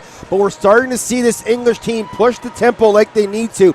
They're going to have to put Warren Hill under a lot of pressure, heavy amounts of shots, and they're going to have their best 14 minutes of the tournament. First 6 goals of the game, we had 6 different scorers. Now we have Corey Small with a hat trick and 4 different players for the Haudenosaunee with 2 apiece. Hogarth, Nanticoke, Stotts, and Sundown, and it's going to be brace-girdle possession for England. He's on the bench already as Dan Watson takes the ball on the restart. Yeah, another early jump from Jeremy Thompson. And a wide open lane to the net from Dan Watson. He couldn't believe it. Yeah, everyone just kind of turned their heads and like, okay, I'll take it right to the middle and try a little twister 5-hole, but Warren makes a big, timely save. Lyle Thompson lobs it into the corner and heads to the bench for a change. Here's Sundown. Good to see him back out, as we mentioned. What a return to the floor, scoring on his first shift, his first shot, just moments after he came back in. That's a nice pass. There's Nanticoke, tries to go between the legs, hit his foot. Nanticoke loves the highlight reels. That would have been one to add to the reel if that would have gone in. He scored one of the best goals I've ever had the pleasure of calling in 2019. Oh, yeah. That was a glorious pass. That was from Warren Hill. Here is England. Whips it across. Small. Sidearm shot. Looking for the fourth. And the go-go gadget stick extends out from Warren Hill to pull that one back in. Here's a chance on the run. Down the floor. Hogarth. Huge shoulder save. Cam McLeod. Trey Deer, though, the first one there with 4 red jerseys. Great loose ball. Great loose ball by Trey Deer. Just doesn't stop his feet moving. We talked about it a couple nights ago. Him and Colton Marquis, Larson Sundown, Dogan Nanticoke, the future of the Nationals. Oh, great look. Another great save. Cam McLeod robbing Travis Longboat. I think that was with the butt end of his stick, but they all count. Got to get there in position, right? And get that one in the way. Here is McLaughlin. He's going to let it rip. That one's off of McLeod. Goalie's going save for save here in the fourth quarter. Randy Stotts with a rip. Another didn't get through. That was soaked by Ming Trin. Ming Trin jumps right back out. Longboat, great move, great shot. What a finish. Travis Longboat from the slot. Yeah, and this is what we talk about. Repetitive resets for any team will tire defenses out. And the Haudenosaunee had about 2, 3, maybe even a 4th reset. In that time, Longboat, a little hitch in his stick, gets McLeod up on his toes, and then fires it glove side, far side to restore the 7-goal lead. Great point, Teddy. You could see hardly any foot movement by the English defense. You're just so tired. Once you play one 30-second shift, when you get to that 45, 60, 75 second out there, you are gassed, your legs are heavy, you're breathing hard, you're not thinking right, and oftentimes it leads to mental mistakes. Jeremy Thompson again jumping as brace-girdle is winning the battle at the dot. Haudenosaunee come away with it, though. Adam Bomberry rumbles into the offensive zone. I thought Bomber might try to take that one for a run, and he's like, you know what? I'm going to go for a change. They get it over to Randy Stotts. Brendan Bomberry up for a shift. Over to Jamieson. Backdoor to Stotts. Or to Hogarth. Dive attempt. And one of the easier dunks you'll see for Lyle Thompson. He is so quick off his feet there. The Haudenosaunee is starting to have some fun here in this fourth quarter. They can start to feel it. And we've kind of been talking about this all game long. Cam McLeod, little happy feet stepping off from his goal line. And then just an excellent look from Hogarth to Thompson behind the net. And he wastes no time dunking that one in behind Cam McLeod. Interesting to see where things go now as the Haudenosaunee, like you said, starting to have some fun, starting to pull away. That 6-1 third quarter, a big difference now. A couple of goals here in the fourth to make it 12-4. England with the ball off the face-off. Ben Buchanan's going to slow it up a little. Expect England to, continue to go here. They're not going to give up. They're not going to roll over. Still want to get a few more past Warren Hill. Royer give. There's the goal. No good. He stepped in the crease. Great play. Just tickled the crease line. Yeah, and that's that east-west passing from England that's been working so well, but Royer just can't buy one here tonight. How about the athleticism, though, to make that catch and get the shot off? Randy Stotts, that's a nice catch on a little handcuffy pass. And then dives to the other side. That one is not in. They're going to see. I don't know how that didn't go in. I don't either. Larson Sundown. Yeah, and Larson Sundown is saying it was in. He's saying, no, look, right there. That's where it was in. Oh. Net off its moorings a bit. No replays here at World Lacrosse. Ben Buchanan will pick that one up. Gets it over to Bunio. Matt Marsh tracks it down. Elliot Leonard, a little slip pick. Great active stick there. Knocking that one aside by Zach Williams. Done by Zach Williams. Here's a chance for Skahendade Martin. He is turned aside by Cam McLeod. And he was so good with the Toronto Rock in that exact situation this past winter in his rookie season in the National Lacrosse. He just has the ability to turn on the Jets and get up the floor, but a nice save by Cam McLeod. Gliding speed as he never looks like he's running hard. Here's Lyle Thompson gliding speed in. And, twister, Lyle Thompson and Cam McLeod can just look and acknowledge that was a great play. Back-to-back goal by LT4, and that's the prettiest of the bunch as he picks it off. Maybe they could call this a pick six. As LT4 plants a feet, little far side, short side corkscrew.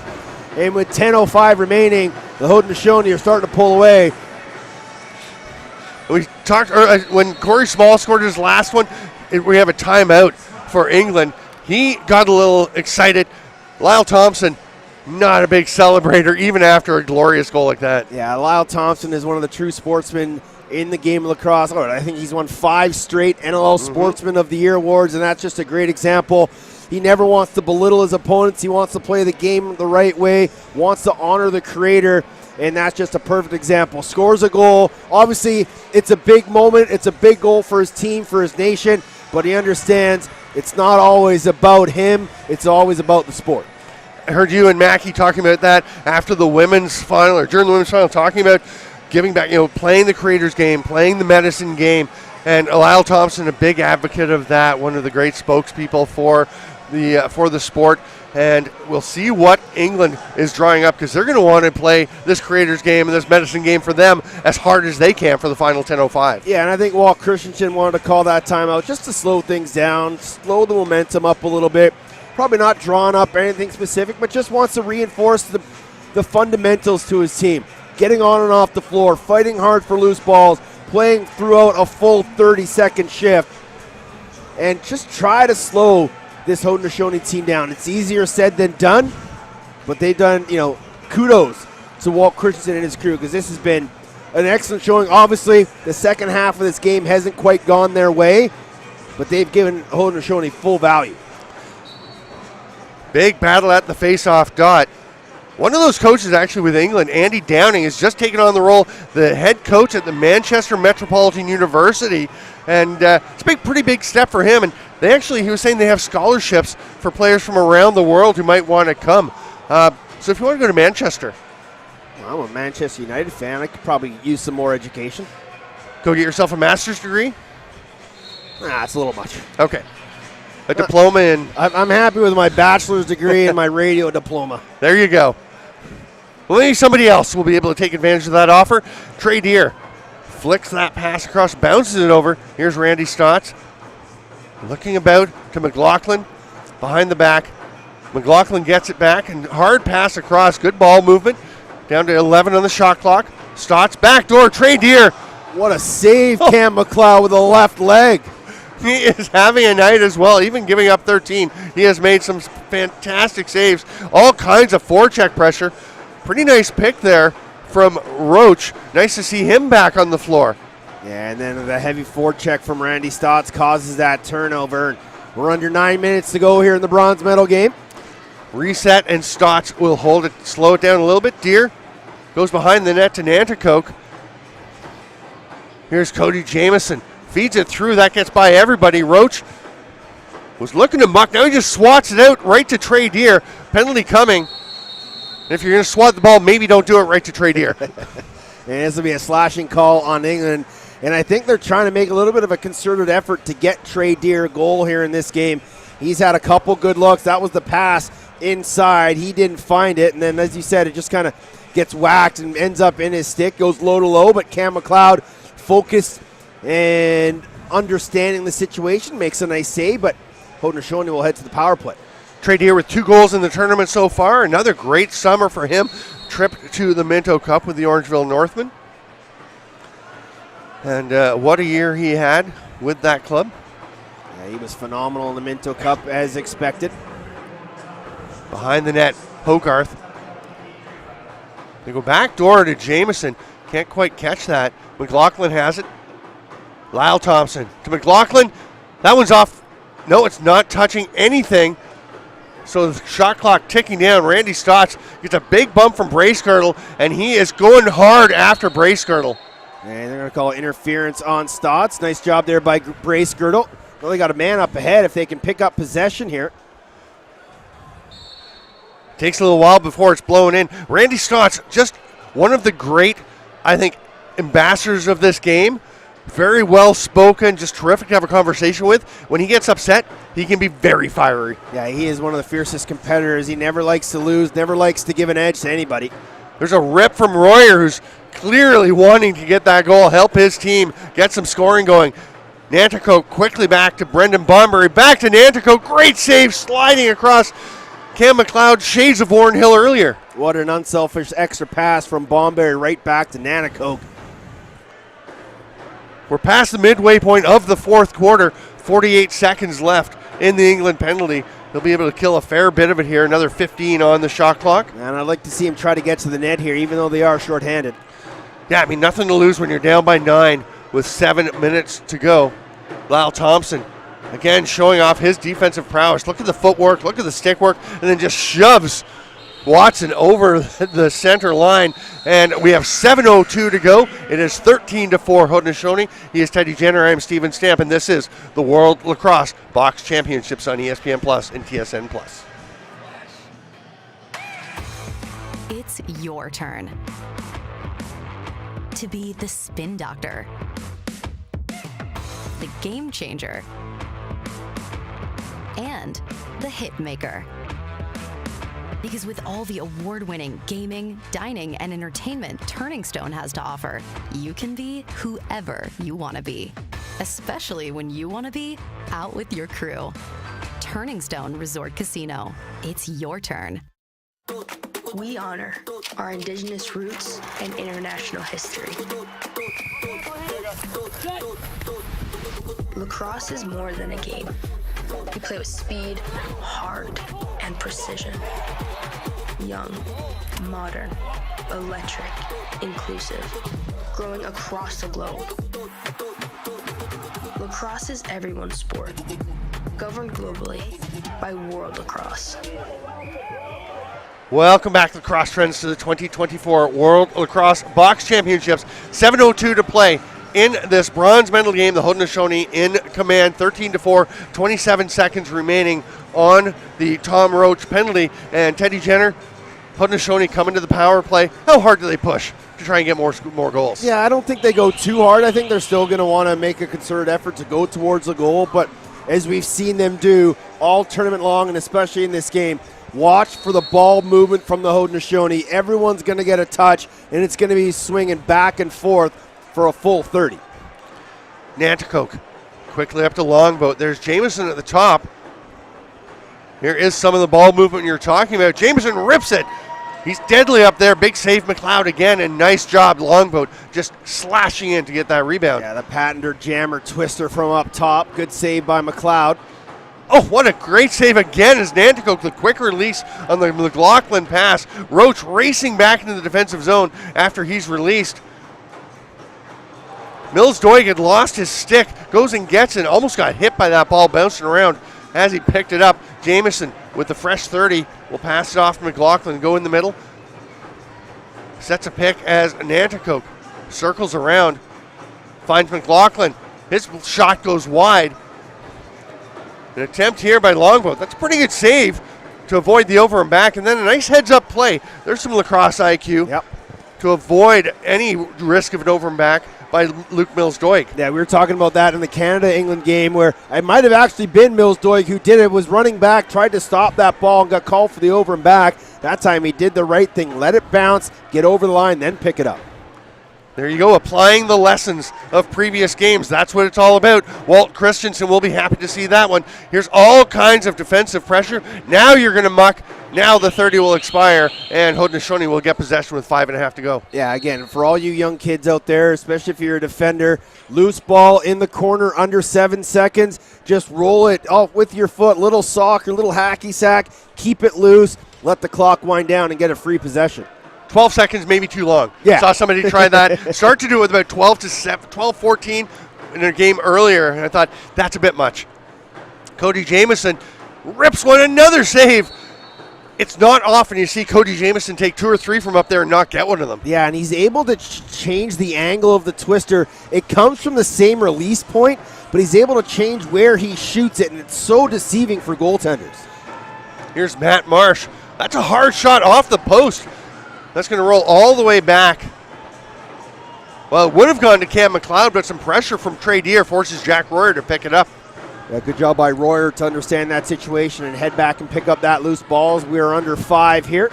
Royer will head to the middle. Stay with us post-game for the presentation of the bronze medal. Another save by Warren Hill and a nifty little kick up to himself to hit Skahendade Martin.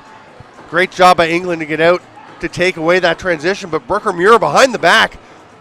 And then Muir throws a big pick. He's going to stay and play. Gets the shot, the ball. He's going to behind the back. I thought he was going to shoot. Brooker Muir driving through the middle. Here's Longboat, goes behind the net.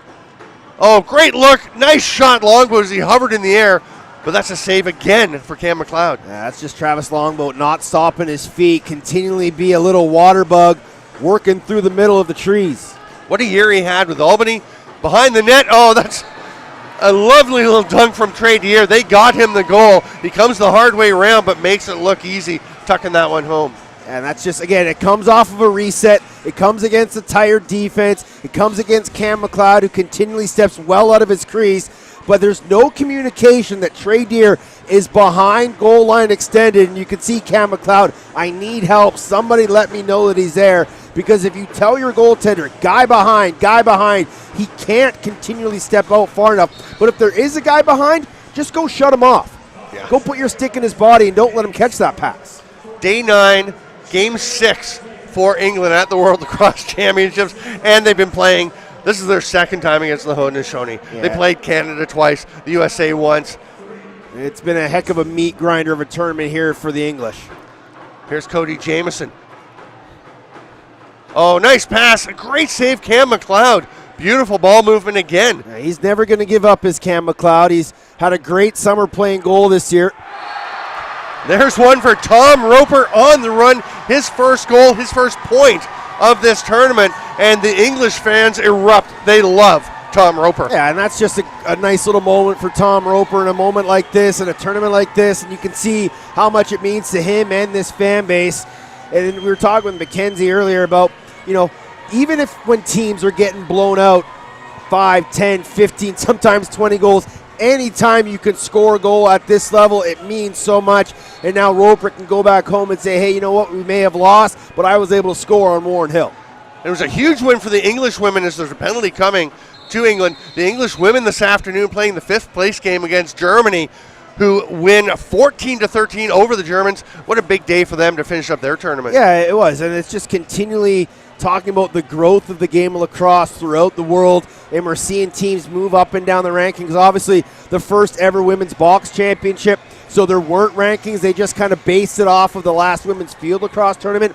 But for the men, you get some of those countries that have made huge leaps and bounds up the standings, and that's going to drive a lot of success back in their home countries. Jamison at the top. He'll take that pass on the power play, and there's another crossbar. And Cody Jamison, a little spear to the neck. That's the last guy you want to poke. Yeah. I expect Jamison going to get this and fire it as hard as he can, if he can catch it. Didn't get called for that sticking his stick into the face of Luke Mills-Doig. Yeah, that's why he's a little extra ornery. I once saw Cody Jamison grab a defender's stick and smack it off his own helmet trying to draw a penalty. Yep. Hard. Yeah. Jamison passes that one across to Stotts. Jamison passes behind the net this time, off the backboards and still stopped by Sundown. There's a shot by Nanticoke. They're down to 2 on the shot clock as they haven't been able to hit the net, and Cam McLeod just says, hang on. Yeah, that was a long, lengthy possession here by the Haudenosaunee on the power play. Just relentless shooting brigade.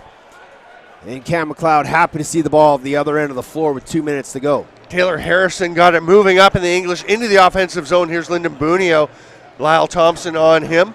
Again, Lyle Thompson's been playing primarily defense in this tournament, although being up on the power play and running in transition. He and Brendan Bomberry, his Georgia teammate, all kinds of pressure on Corey Small there.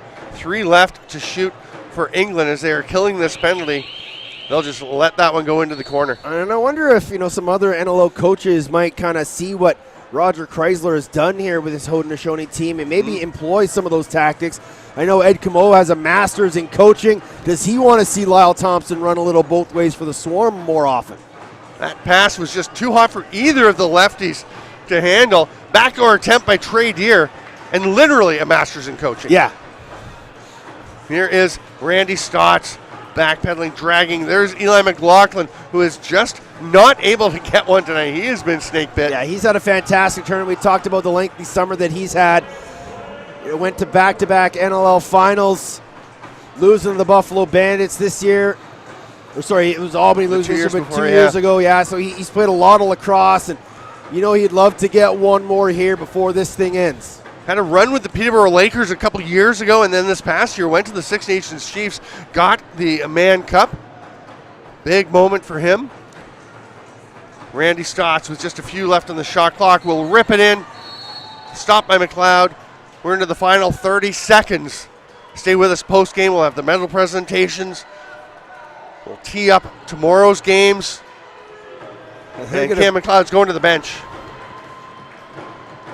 I think it might be just to get the backup goaltender Jacob Brindle out on the floor, but 6-on-5 here. They again, just an opportunity for the English to get one more memorable moment. Nice pass by Royer, just tips away from Dan Watson. 2 seconds left, and Brooker-Muir will toss it down towards the empty net. It skips over, would have been late anyway. The final score, Haudenosaunee 14, England 5. England will go and congratulate Cam McLeod, and the Haudenosaunee will celebrate a bronze medal. Not what they came hoping to get, but nice to finish off with a medal at the World Lacrosse Box Championships. It is, and both the Haudenosaunee men and women can proudly say that they were able to win their final game of this tournament. Only 4 teams will be able to do that, and they will take home the bronze medal. So while they do this, what a game for the Haudenosaunee. England, that's a strong effort for them, staying close in this game for quite a while. Yeah, they were, as the second half wore on, the Haudenosaunee really ramped up the pressure, really turned things on. But for the English, a very proud moment as they continue to be one of the upper echelon teams in the sport of box lacrosse. but they're just still a step or two behind the top 3 nations. We're going to take a break, and we'll be back with more from the World Lacrosse Box Championships.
The bronze medals are on the floor.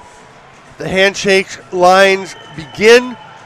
The medals will be presented by Bob DeMarco, World Lacrosse's development director, and fairly new World Lacrosse vice president, Steph Mickelson, who used to be the head of the European Lacrosse Federation. She and Ron Ball's kind of switching roles. It's an ever-revolving group of people that make World Lacrosse as successful it is, and obviously this tournament is a big build-up moving forward to LA 2028, which will be the biggest stage lacrosse has been on in nearly probably over 100 years. And as we said in the women's game, let's hope that everything gets put into place so that the Haudenosaunee can be there and walk their nation's colors into an Olympic stadium for the first time. Yeah, I mean, we always say if there's lacrosse being played, the Haudenosaunee should be there. Exactly. But unfortunately, we don't make that decision. Right. It'll be up to the IOC and the hard work of everybody with the Haudenosaunee Nationals Club, Landon Miller, Roger Chrysler, and everybody involved. I know Oren Lions and Rex Lions are sitting behind the net in their VIP seats back there. They've got a lot of work, and wouldn't it be amazing for a man like Oren Lions, for all that he has done, who received a Lifetime Achievement Award here earlier in this tournament, to be able to help the Haudenosaunee get to the biggest stage lacrosse has ever seen.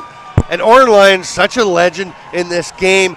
And, I mean, we get to hang around all these great players and coaches and things, but I still get a little thrill every time Oren Lyon says hi to me and gives me that little fist bump with his gloves on. It's he just makes you feel so special because he is a very special part of this community. Yeah, he sure is. And if you ever get a chance just to sit down and share 5 minutes with him, let him impact his wisdom on you and his experience.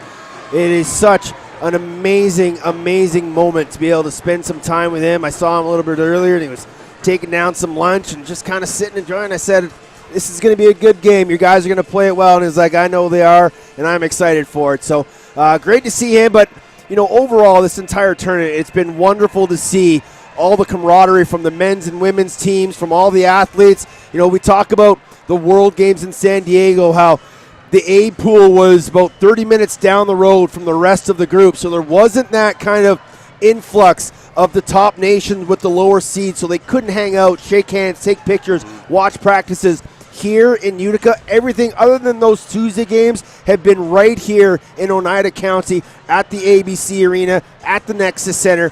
It has been incredible for all of these athletes. And it's been so much fun as that's happening. You can be at a game, and when it ends, you take off to the next one. We finished games. I mean, last night we did that thrilling semifinal between, I did that with Daniela Ponticelli between the Haudenosaunee and the U.S. men, and then, boom, I was off to get over to Nexus 1 to see the Canada game versus Haudenosaunee. Yeah, you can literally just turn around and watch 2 games at once. I was calling the Slovakia U.S. Virgin Island game, and at one point you were calling the China-Italy game, and it was a blowout. The next thing you know, I hear all this eruption, and China had battled their way all the way back, got it tied, and I was trying to watch both games at once, and that was just another addition to this great fan experience. And, you know, we talked about the Haudenosaunee and the women and, you know, all of those mothers with kids out there and how much of a time spent away it is. I can see right now Brendan Bomberry's 2 young kids out there on the floor just taking it all in. What an experience. In 20 years, that young boy right there could probably say, I was at the 2024 World Championships in Utica. Randy Stotts with his daughters, Zed Williams with his daughters. You love to see that. And want to say congratulations as the Haudenosaunee received their medals, again getting them from Rob DeMarco, who is the World Lacrosse Development Director, or Bob DeMarco, sorry, and Steph Mickelson, Vice President with World Lacrosse, the coaching staff for the Haudenosaunee, Roger Chrysler. What a group he put together. Works with Micah Kersey in Halifax, brought him in. Bruce Cott, just admired him, brought him in. And Darius Kilgore, why wouldn't you have Darius Kilgore there if you can get his help? Yeah, and I was talking to some guys, and they said that Darius Kilgore gave one of the most impactful speeches to this Haudenosaunee team before the American game last night. Obviously, it didn't come out the way they did, but to be able to bring people in that have been around this organization and this nation for their entire lives and understand what it means to them and to their people, it's such a great experience, and they will be a part of this group for years to come. Randy Stotts is sitting behind the line. You can just see him when you look between the players with his daughters. One of them is already wearing his medal. I'm not sure how you pick which one gets to wear it first. Maybe let them decide.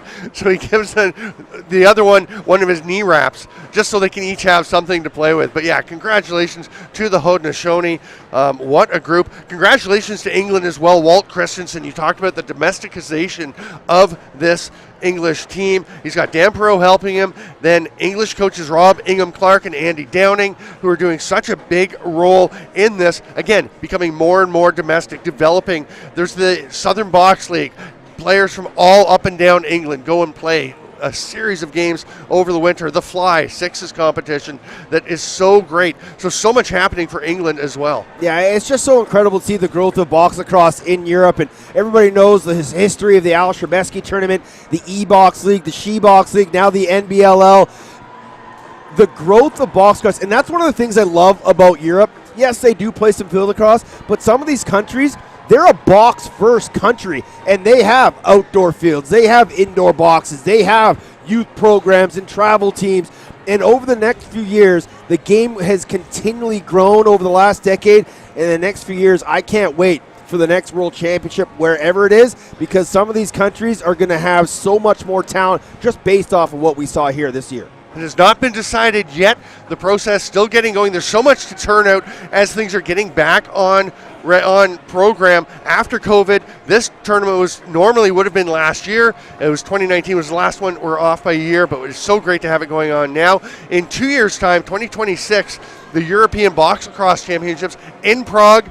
They'll be playing games at the O Arena or the O2 Arena. Great facility, and we'll be over in Prague. Very excited to see that going on. I still have to get over there. It's one of the things I haven't done. Haven't been to the Hrebeshki, haven't been to the European Championships, but it is on the bucket list. And hopefully my boy Adam Sherpan can help us get over there in a couple years. Well, I know some teams that are looking for a player or two, Teddy. Nope, that is well beyond my year. I'll play if Mitch plays. We're going to the European Championships. I've already talked to Mitch about that. No. I'll hook you up. Whoever will have us. I know a lot of teams that I'm sure would be happy to add you.